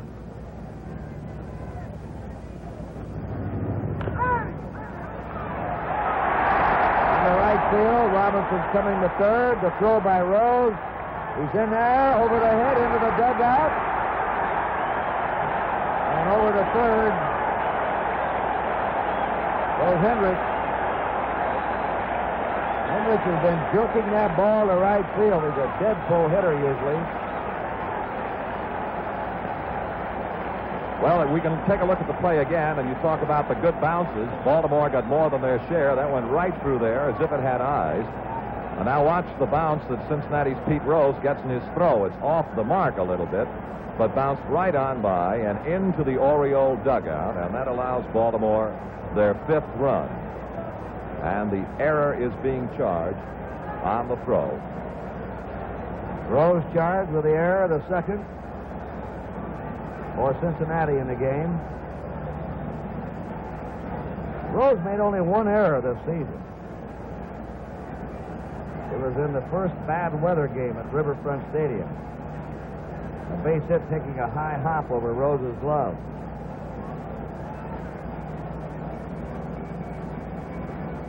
We're going to have a change of pitchers. Clay Carroll will be coming on.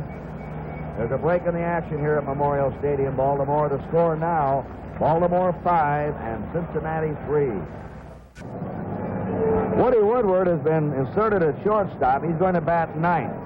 He's scheduled to lead off in the 7th. Clay Carroll will bat 8th in Dave Concepcion's spot. Ellie Hendricks at third on the throwing error by Pete Rose. Hendricks did not get an RBI, by the way. The infield is in now with a runner on third, 1 out. Johnson up, bounced out to the pitcher, fly to right. Ball 1 to him. 5-3, Baltimore.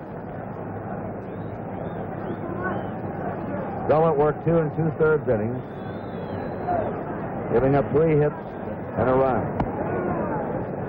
Curve for a strike, 1-1.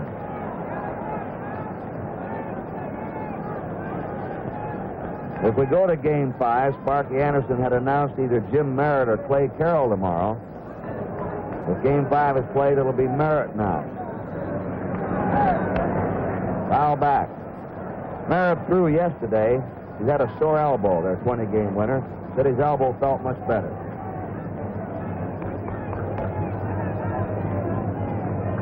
Clay Carroll working his 3rd game in this series. 29 years old. Gets Johnson on a strikeout. 2 down, the infield will back up. Mark Belanger up. He's now pitched 4 2/3 innings in this 1970 series, allowed 3 hits and no runs. He's been Cincinnati's best relief pitcher. Born in Clanton, Alabama, lives in Bradenton, Florida. His 7th year in the National League. Belanger's fly to center and grounded out. Runner on third, 2 down. Time called. No pitch. This is no pitch. This is no pitch. They'll bring him back. Earl Weaver ran out and pointed out to left field. John Flaherty had run in from the left field foul line, calling time. Someone had dropped something out in the field, in left field. That is what had to be retrieved. Looks like a souvenir bat. And as you pointed out, Kurt, the umpire down the left field line, Red Flaherty, was calling timeout before the windup of the pitch.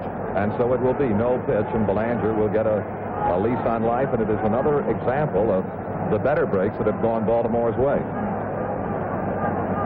Weaver was out there to be sure the other umpires knew that Flaherty had called time.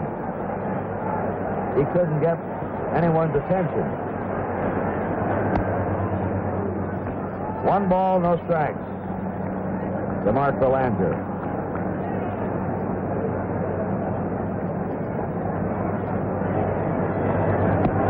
Last ball for a strike. 1-1. 2 down. Hendricks at third. Baltimore ahead 5-3. Last of the 6th inning. 1-2 to Mark Belanger. Jim Palmer on deck.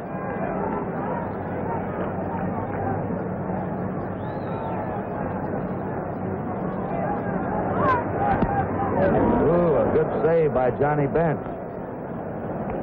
Bench had trouble when he first came up, going off to his right. He's corrected that, though, by working. Good ball players work on their weaknesses, not their strengths. Foul ball. Pretty hot smash for bare-handed Billy Hunter. There's Palmer. The Oriole bat boy, Jay Mazzoni.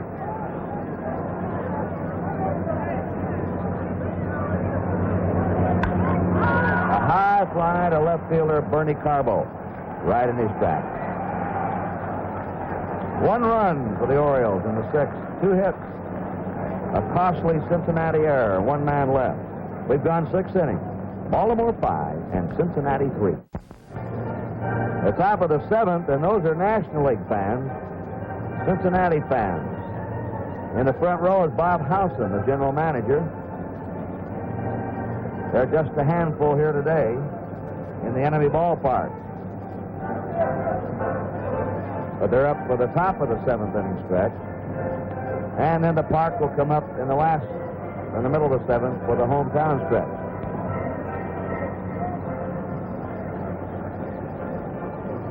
Angel Bravo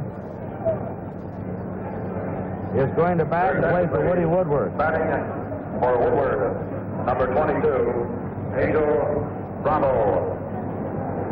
Reds will have to make all the moves now. We're in the 7th inning. They're trailing by 2 runs. They're 3 games down in this series. Bravo, Tolan, and Rose. 3 left-handers in a row. Top of the 7th. He popped it up. Dave Johnson. 1 down.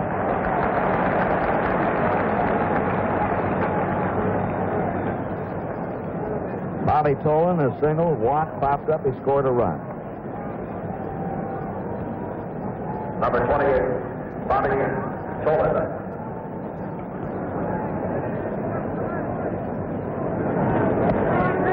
Strike to him. Bluffed the bunt. Brought Brooks Robinson charging in from third.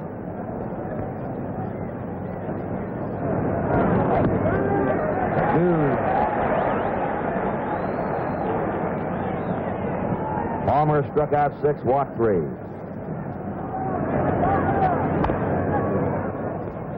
Into the Oriole dugout. Palmer pitched his high school ball at Scottsdale, Arizona.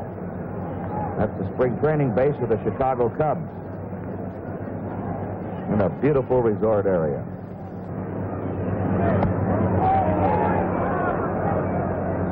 One and 2.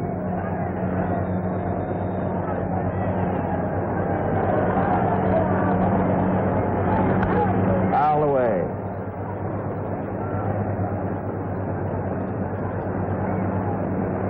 Five runs, 7 hits for the Orioles, 3 runs, 5 hits for the Reds. The Reds have made 2 errors in this game. Curve in the dirt. 2 and 2.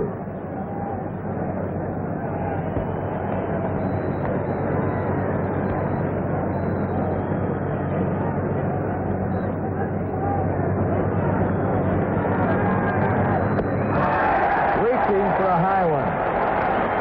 7 strikeouts for Palmer.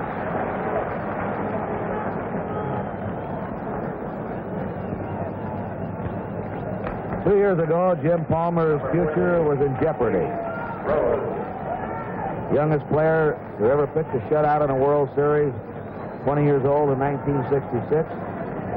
67 and 68, came up with bad arm and back problems.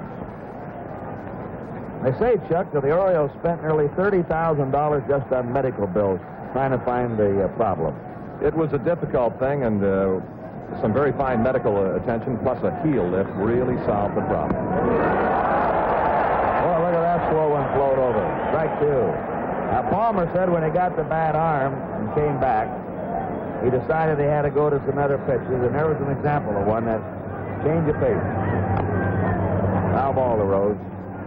Rose has grounded out, single, and homered. He's had 4 hits the last 2 days.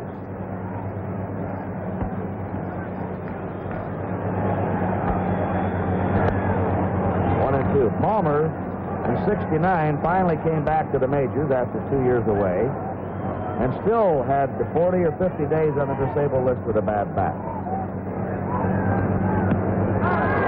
4 days after he came off the disabled list, he pitched a no-hit game. It was against Oakland, and he loaded the bases in the 9th inning with walks. The 2-2 pitch. 3-2. He pitched 305 innings this year, tying Sam McDowell for the American League lead and setting a new Baltimore club record. Got a fair ball. Rose is claiming a hit off his foot. Now they want the ball brought back again. Rose is arguing. They're giving it the shoe polish examination. Rose said it hit my foot. And he's unhappy. Home plate umpire Bob Stewart asked for the ball back from the first base umpire Bill Williams, remember in the series last year. And in Milwaukee, when he had some shoe polish on the ball. So Rose is out. 3 up and 3 down. Sparky Anderson is out arguing. And now Bob Stewart goes down to check with his umpire mate, Ken Burkhardt, at third.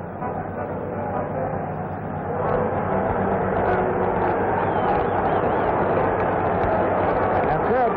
The sign retired in the middle. Wait a minute.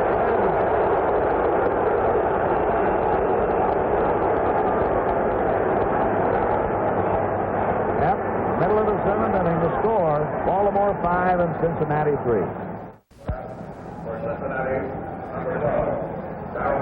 Darrell Cheney becomes the third shortstop of the game for the Reds. Jim Palmer leads off. Palmer singled, scored a run, and struck out. Ball 1. The Oriole pitchers can hit. That's Lenhart warming up in the Oriole bullpen. On deck is Don Buford. And now a ball is out on the field, and they call time in right field.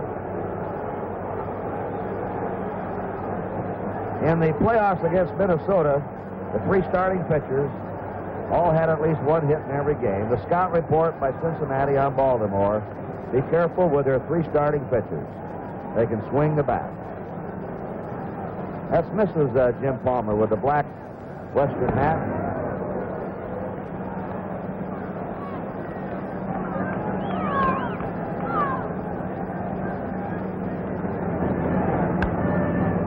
High pop to the infield. Tommy Helms waiting for it. 1 down. 5-3, Baltimore ahead. Last of the 7th. Don Buford has walked, grounded out twice. Number 9, Don Buford.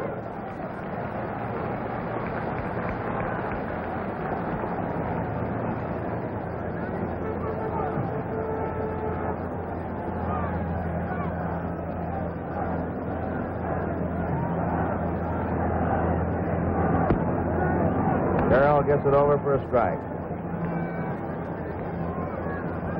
There's not a lot of run in his 3 appearances in this series. Drag bunt. Foul ball. How that bench got out of that catcher's box and down there.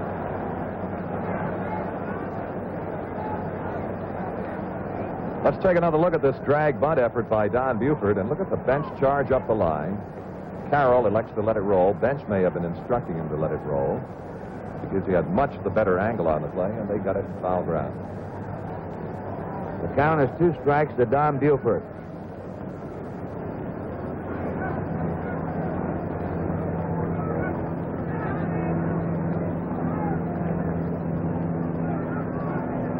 Perez, Bench, and May.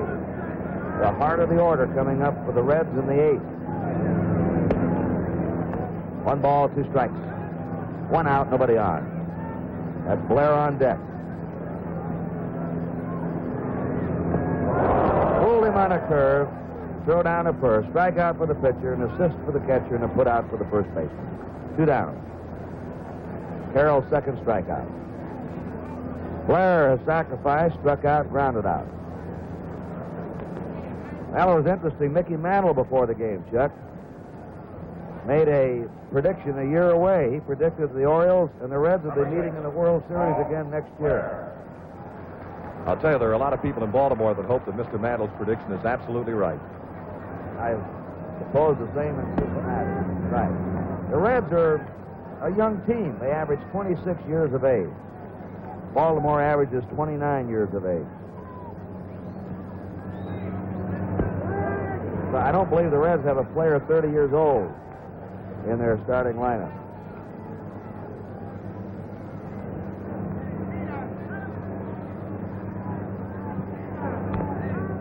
You saw the Baltimore bullpen. I think it's Watt and Rickard out there. Eddie Watt, a right-hander, Rickard, a left-hander. 2 strikes to Blair.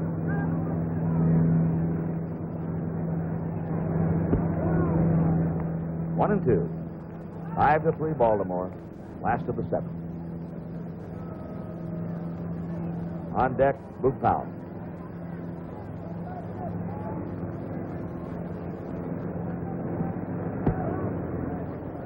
Two and 2.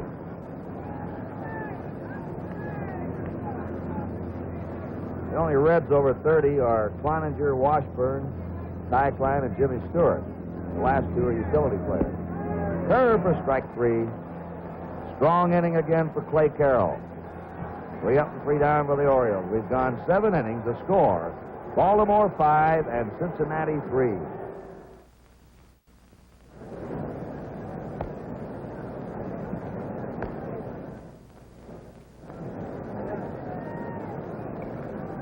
The batter, number 24, Tony Perez.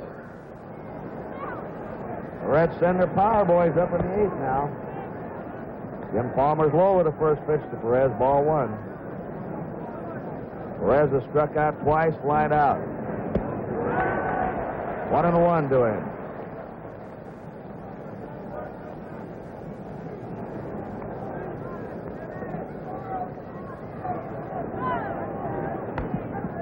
Foul ball makes it 1-2.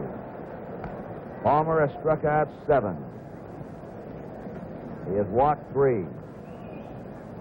He went 8 2/3 innings in the opening game at Cincinnati. Just a little bit high, 2-2. He has been very tough in this ballpark. Last 2 years, he's won 21 out of 25 games. All 3. He's pitched 10 shutouts here in the last 2 years. 3-2. Just to piece him.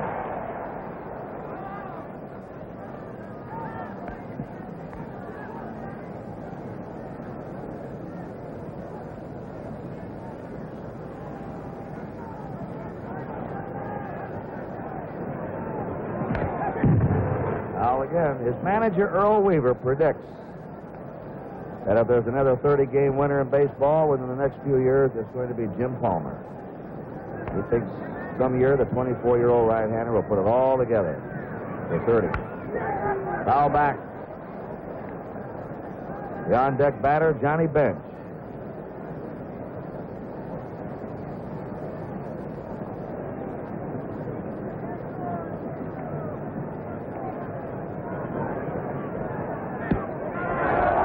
Perez is on. That's the 4th walk given up by Palmer.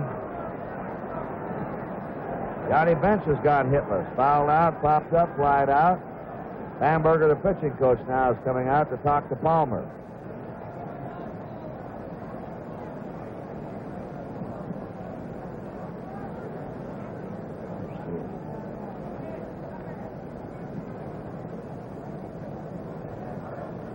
You know, 20 Major League Baseball stars will visit our troops in Vietnam. That's Lenhart, number 40. And Eddie Watt, the other right-hander, are going to Vietnam, the hospital bases in Japan, Guam, and the Philippines after the World Series, sponsored by the USO. Number 5. They'll go in October and November. 17th group visit of baseball stars to overseas bases. Johnny Bench up. A ball to him. 5-3 Baltimore, 8th inning. Earl Weaver. There's a drive that is a base hit in the corner. Coming on to third is Perez. Bench holds, it's cut off alertly by Belanger. And now here's Earl Weaver coming out. When he comes out, it usually means the pitching change.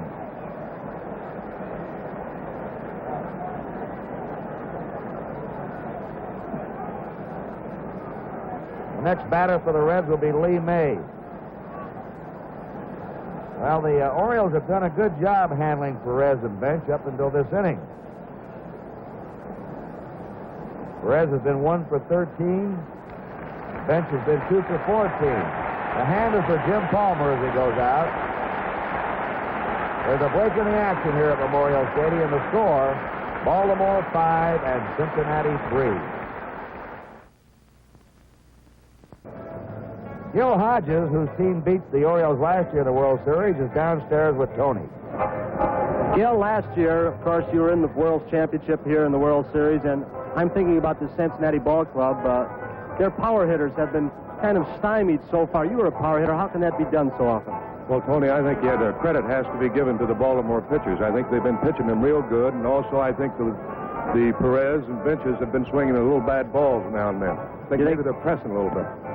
We're talking to Earl Weaver, and he said that he didn't think that Palmer had his good stuff, and I don't think he was throwing very well today, but he does have a good curveball, and that curveball can be rough on those right-handed power hitters. Well, there's no question about it, and especially the type of curveball that Palmer throws. It's off-speed and considerably slower than his good fastball. Gil, you had a great performance in the Eastern Division of the National League this year. You battled down to the finish in spite of the fact that some of your pitchers had bad arms, and we congratulate you for a heck of a season. Thanks a million, Tony. Thank you, Gil Hodges. Back upstairs. 28-year-old Eddie Watt from Iowa led the Orioles in games pitched 4 years in a row. 53 games this year he's worked. Won 7 and lost 7. An earned run average of 3.27. The Reds have runners on first and third, nobody out in the 8th inning. Lee May the batter. There it goes. Goodbye. The Reds are in the lead.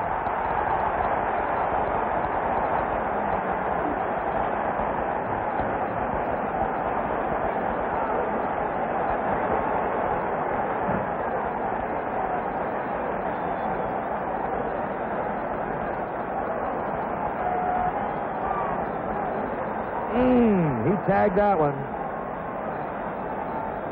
Those are the Cincinnati Wives. Lee May has now been on base 3 times in this game.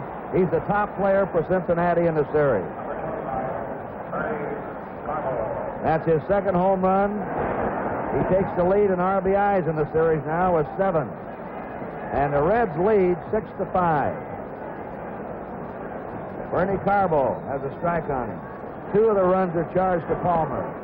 Strike 2. We pause briefly for identification. You're watching Reds Classic Rewind on Fox Sports Ohio.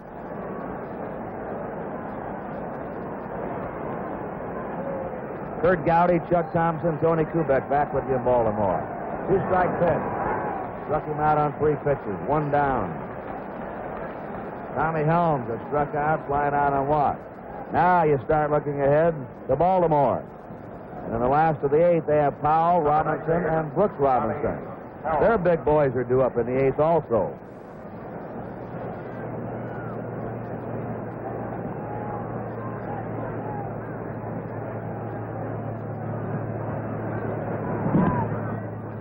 Outside.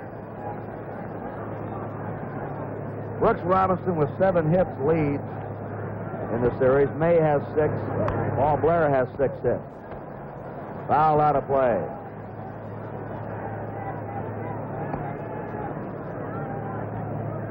Clay Carroll will be the man now to try and keep Cincinnati alive. He's done a brilliant relief job so far,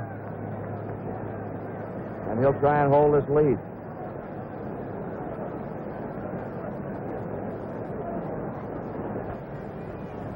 Sparky Anderson, Pete Rose alongside him. Rose with his high crew cut.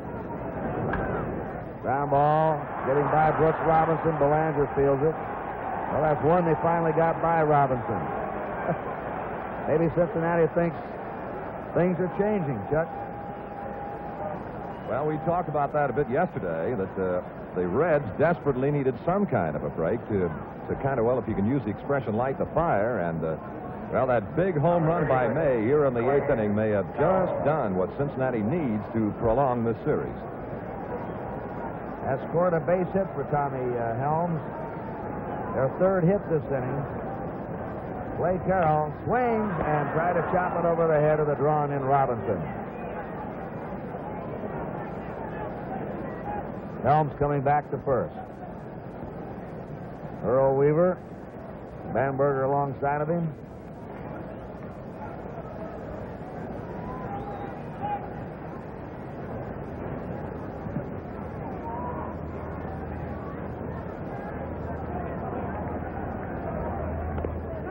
Foul ball on the bunt. Let's see if he tries to bunt on the third strike.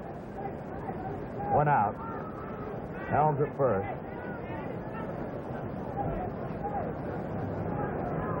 Darrell Cheney on deck.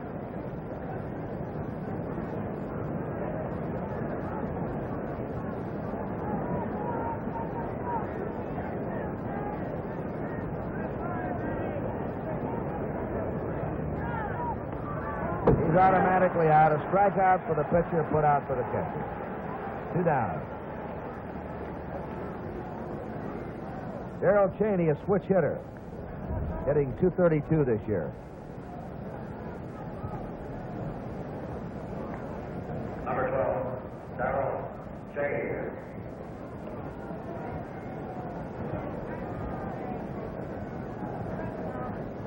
Two away. Helms at first. 3 runs in for the Reds in the 8th inning. They lead now 6-5. Fouled away.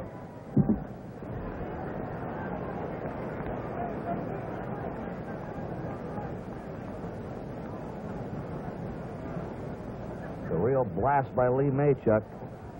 There wasn't any doubt about that. He was ready when Watt came to the mound.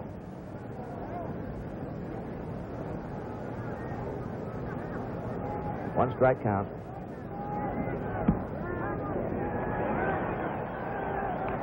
Nothing in 2.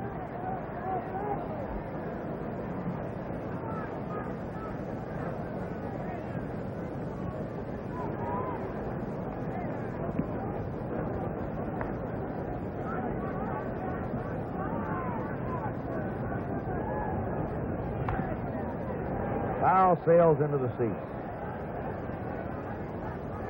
Well, there were Secret Service men around here today, outside, inside the park, and very strong rumors. Grabowski and Rickard in the bullpen for the Orioles that President Nixon would be here, but he has not shown. He's missed a good ball game.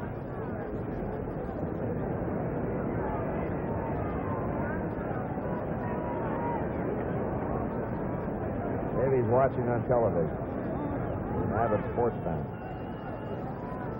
I used to see him out at the ballpark, Chuck. He's vice president. 1 and 2, and I was working with the Red Sox. I think you were with the Senators then. 2,000 or 3,000 people out there at night. He'd be out there night after night.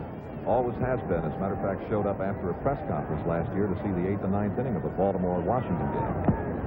Foul tip for strike 3.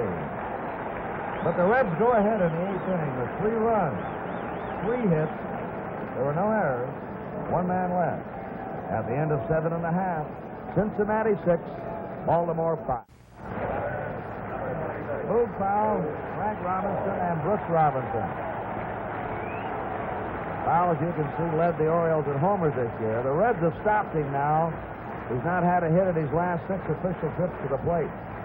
Clay Carroll has pitched an inning and 2/3 of relief, no hits and no runs. Ball 1 to Powell.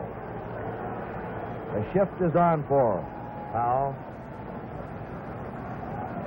Carroll has struck out 3 of the 5 batters he's faced. Powell back out of play. 1-1. The Cincinnati bullpen is quiet. It's up to Clay Carroll to keep the Reds alive.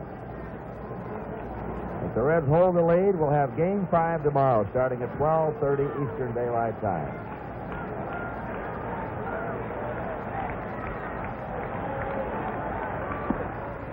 Inside, and if Game 5 is played, Mike Cuellar against probably Jim Merritt, two left-handers.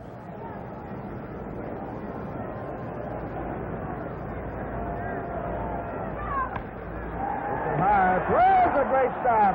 The throw wide, tag and dive. Beautiful play by Tony Perez at third. And at the other end, Lee May again coming through for the Reds. Well, let's take a look again in the replay of this magnificent play from the fired-up Tony Perez. Not only a good stop, but he got the throw away in time and going away from his target. And now watch what Lee May does with it, taking no chances off the bag to make the tag of Powell. And he may have gotten jammed just a little bit in the collision with Powell, but a dandy play by the Reds. Kurt? Frank Robinson hits the ball to shortstop Cheney. He's out, 2 down. Brooks Robinson, 3 for 3, a homer, 2 singles, 2 RBIs. He has scored 2 runs. In the playoffs, 3 games against Minnesota and the World Series, he's hitting .519, 14 hits and 27 times up. He's had 5 hits in his last 7 times up a strike. Look at Perez at third on the line. He doesn't want that extra base hit down the line. Give him the single to the left. Foul ball. Now Tony Perez, a great fellow, has really been praising Brooks Robinson. Best he ever saw, he said. And then Perez had just come up with a big play himself. Without that play, that would have been a double. The tying run on second.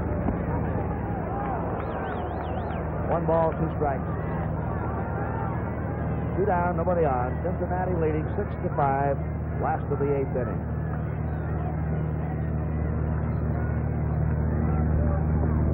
Curve is outside, 2-2. Brooks Robinson.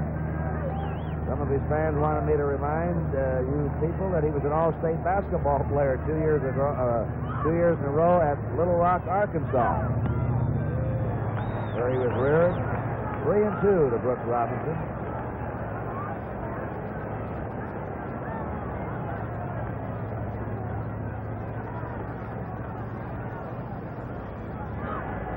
Three-two pitch. Base hit, 4 for 4 for Robinson.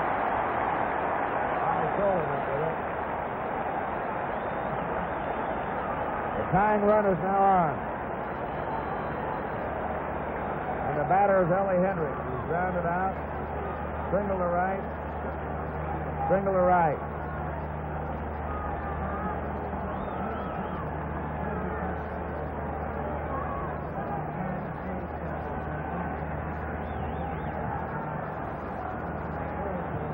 Robinson has just tied a series record, which has been done many times, of getting 4 hits in a series game. Hendricks up, 2 down. Brooks Robinson at first. Cincinnati ahead by 1 run. A ball. Now we're getting some action, Chuck, out in that Cincinnati bullpen. I thought I caught a glimpse of Jim Merritt. I'm not sure. We'll check again. That's Granger. Wayne Granger. Fastball across the letters to him, 1-1.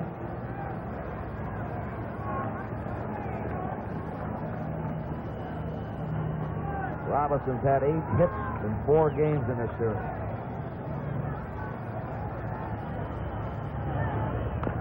Serve is beat down to Lee May. He'll make the play, and they're out of the inning. Ellie Hendricks grounding out to May. No runs, 1 hit, no errors, 1 left. We're going to the 9th inning with a score, Cincinnati 6 and Baltimore 5. Well, we don't know what's going to happen in the 9th inning or tomorrow, if it goes tomorrow. We may be back in Cincinnati. If we are, on Sunday for the 7th game. The World Series will start at 12:30 Eastern Daylight Time. And following the World Series, we'll have NFL football, Pittsburgh and Houston. If not, there'll be a lot of attractive games on NBC. Consult your paper for the listing of the game in your area for NFL football on Sunday.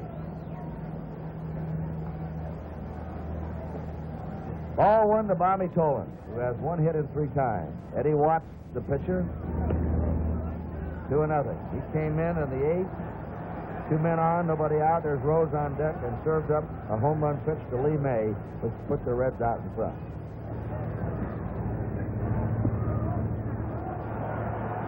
Ball 3.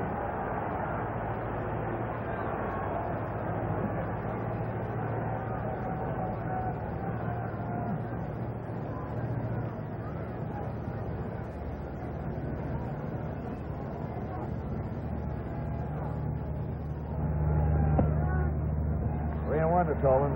We just saw Mo Grabowski in the Orioles bullpen.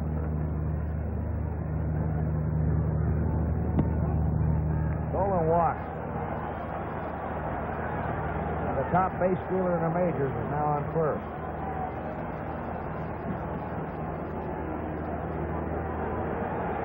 Here's Earl Weaver coming out.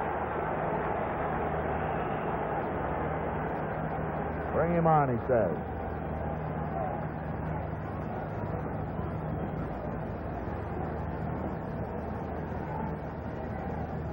This will be all for Eddie Watt.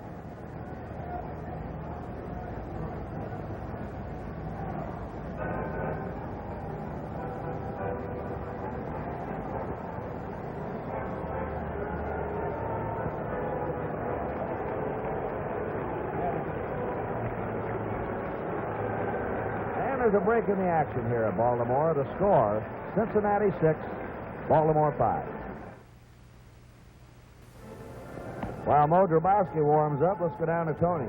Well, a little while ago, we talked to Gil Hodges, manager of the year last year in the National League. Standing next to me, Danny Murtaugh. Danny, you've got a good shot at this year, along with Sparky Anderson.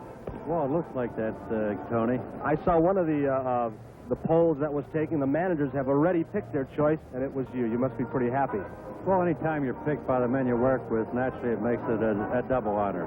Danny Murtaugh, you had a real battle with the Cincinnati Ball Club in the National League Championship Series.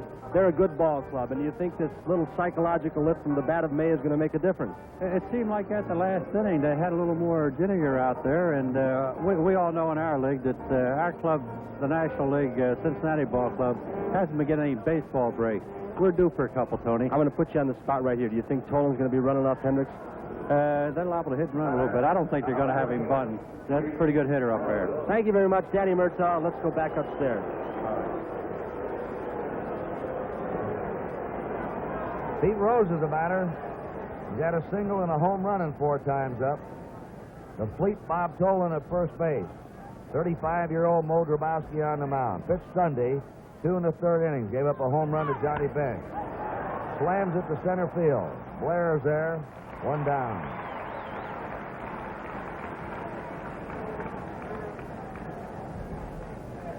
Tony Perez. Number 24, Tony Perez. So far has had a tough series at the plate. He's 1 out of 13. He walked in the 8th. Came in to score on Lee May's 3-run homer. That put the Reds ahead 6-5. Reds holding that 1-run lead in the top of the 9th. There goes the runner. Here's the throw. And he is out. Dave Johnson took the pen.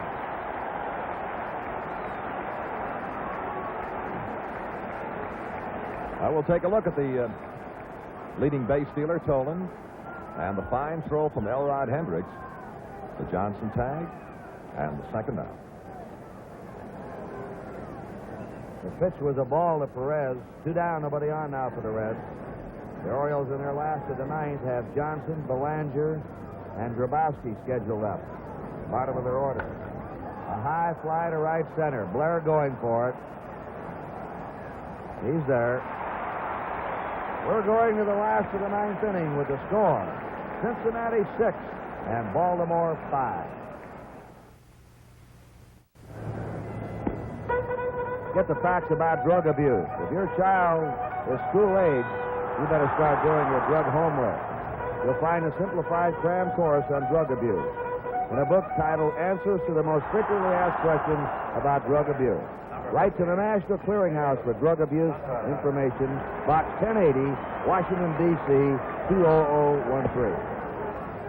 Dave Johnson. Grounded the pitcher, flied out, struck out. On deck is Terry Crowley. Ball one. Johnson hits a high fly down the left field line. Going for it is Cheney. He's got it, the shortstop, and foul ground. One away in the last of the ninth inning. Terry Crowley, Your attention, please. a young left-hander. For Belanger, number 37, Terry Crowley. Appearing in his first World Series. Crowley, Rettman, some of the talented kids, Rich, that the Orioles have in their dugout that can't play because the Orioles just have too many good players on the field. The Orioles have a great young outfielder named Don Baylor in the minors, Rochester. Ball one, they say, is a real comer. Crowley hit 260. He's dangerous. Foul away, 1-1. Cincinnati ahead 6-5, last of the ninth inning. Clay Carroll has now pitched 3 scoreless innings of relief. Pulled him on a curve. Strike 2. Carroll started the ninth inning of this game with 7 1/3 innings behind him in this World Series of shutout ball. He's been by far Cincinnati's best reliever. Curve is hit down to Lee May. It's a fair ball. 2 down. And the Reds now are 1 out away of moving this series along to tomorrow. Now another pinch hitter coming up. Merv Rettman. Here's a kid that's on the bench and led the Orioles in hitting. Sparky Anderson. Been frustrated for 3 days. Now he gets his infield set. He just moved Bobby Tolan over in the right center. Merv Rettman, playing part-time, hit 18 homers, 58 RBIs. He could play regular with most teams. 2 down, nobody on. 6-5 Cincinnati. The curve misses, ball 1. Once again, Tony Perez right on that third baseline, guarding against an extra base hit. Put the tying run on second. Last ball for a strike. 1-1.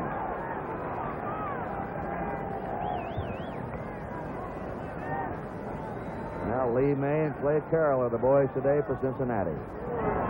Curve is high and away. Ball 2.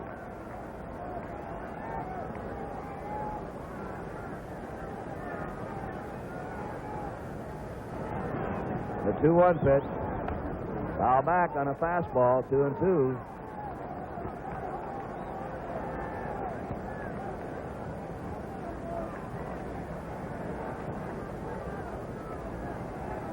Sparky Anderson waiting for Carroll's next pitch. 29-year-old Carroll from Bradenton, Florida, throws. Foul ball.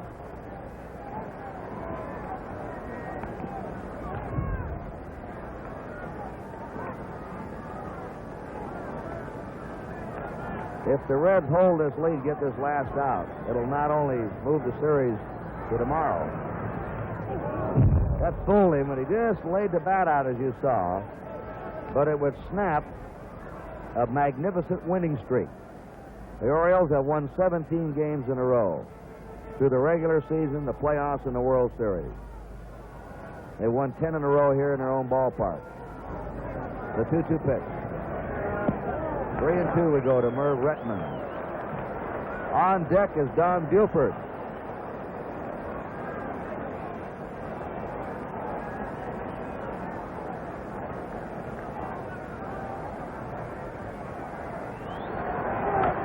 Pounding ball to Perez. The throw wide out at first base. Ball dropped by Lee May. The ball fell out of May's glove on the impact, and Rettman is on, and the Orioles have the tying run at first. Let's watch it now. Perez coming up, makes a wide throw again. May has to leave the bag for the swipe tag, and as he tags Rettman, the impact jarred the ball loose. As you see the ball rolling to the right. Rettman is on the tying run. An error charged on Perez for his wide throw. Earlier in the 8th inning, he made a wide throw, and May made a great save of it in the tag.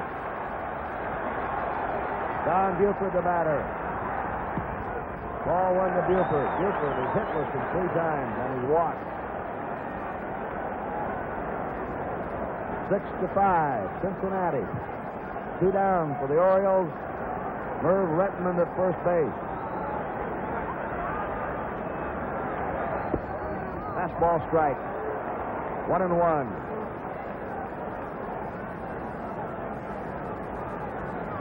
Blair on deck.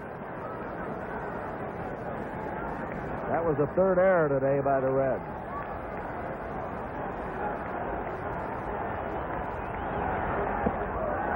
Putting down 2-1.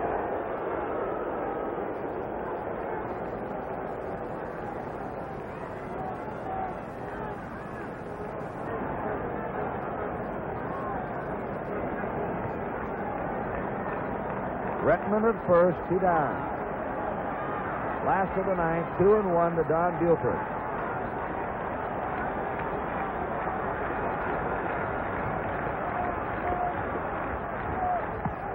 Three and 1.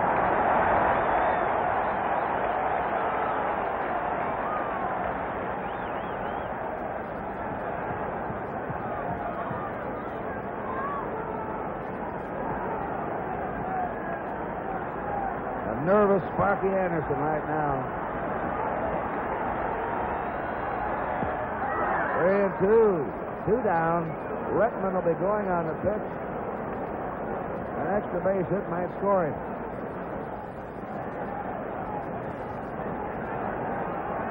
Wayne Granger continuing to throw in the Cincinnati bullpen. 3-2 pitch coming up. There goes a runner. Struck him out. The ball game is over. And the Reds have won their first game of the 1970 series. A tremendous relief job by Clay Carroll, who worked 3 2/3 innings, a 1-hit shutout ball. And he has now pitched 8 1/3 innings in this World Series and has not given up a run. The bullpen has failed Cincinnati on other occasions, but Carroll has not let them down. And the big blow is Lee May's 3-run homer in the top of the 8th inning. The final score, the Reds 6 runs, 8 hits, and 3 errors. Baltimore 5 runs, 8 hits, and no errors. And let's go right down to Tony Kubek. Thank you. With me, the hitting and fielding star of the Cincinnati Reds in their first World Series victory this year, Lee May. And Lee, what do you want to talk about, your home run or your fielding plays? Well, I tell you, I have to talk about the home run because it put us ahead, and boy, my feeling, I don't understand it myself. That's a pretty good time to get a home run. It was a great lift for your team, and talk to some of the wives up in the stands of your Cincinnati players, and they feel you're going back to Cincinnati. That's right. We've told them all the time that we're going back, and we're not out of it yet, and we're pretty confident, and the guys are starting hitting the ball better now, and we're getting a break. The balls are falling in for a change. I saw a ball go by Brooks Robinson, so that's a big break for us. That's got to be. Sure, so I think now we're going to go all the way. Well, you know, Brooks has been kind of the hitting star of the series so far until today. You've been having a pretty good series yourself. Brooks had 4 today with a home run, but you've been having a great series late. Well, thank you, Tom. I'm just going up there and looking for a pitch and having a good rip at it, and the ball just seemed to fall in for me. All right, what about your pitcher for tomorrow? Well, I tell you, we don't know exactly who we're going to go with right now, and I don't know either. And guys got sore elbows and so on, but I'm sure we're going to come up with somebody that's going to go out there and give all they got. Let's get back to your home run. What kind of pitch was it? What were you looking for? It turned out just right, I know, for you. Well, as he was warming up, I came back to the dugout and asked if anybody knew him because I'd never faced him before. And they said it was a sinker slider pitcher. So I was looking for something out of the plate with the ball that I wanted to hit out of the ballpark, and I wanted to have a good cut at it. So he happened to get a sinker. Lee, we're going to show that home run to our viewers at home and to you, and I'm going to let you comment all about it right now. Well, now he's going to a stretch. I'm looking for a pitch out of the plate, and he gave it to me, and I had a good rip and hit the ball right on the nose, and it carried pretty deep, as you can see. Had you ever seen Eddie Watt before? No, I've never faced him before. He's got a pretty good fastball, and you hit his best pitch. Well, I was looking for anything, like I say, from the middle of the plate in, because I wanted to hit the ball hard. Lee May, thank you so much. So the Reds are winners of Game 4 of that World Series behind the clutch hitting of Lee May. He ends up with a home run and 4 RBI in the game, and also some outstanding relief work from the Hawk, Clay Carroll. The Orioles would win the next day to take the series 4-1. Well, in 1971, the Reds had an off year. They finished 4th in the National League West, 11 games behind San Francisco. And after that series loss to Baltimore in 1970, general manager Bob Howsam decided that changes would take place. There'd be new parts to the machine. After that 70 series, up until the start of 1972, gone from the Big Red Machine would be Bobby Tolan, Bernie Carbo, Lee May, and Tommy Helms. In with the new. George Foster comes over in a trade in 1971. Ken Griffey Sr. comes through the Red system to make the club. And, of course, the big trade with the Houston Astros, bringing in starting pitcher Jack Billingham, second baseman Joe Morgan, and center fielder Cesar Geronimo. The Great Eight was born, the Big Red Machine as we know it. Well, we hope you enjoyed watching this broadcast of an early version of the Big Red Machine and the oldest known full-game telecast of Reds baseball still in existence. Game 4 of the 1970 World Series between the Cincinnati Reds and the Baltimore Orioles. For Reds Classic Rewind, I'm Jeff Pecoro.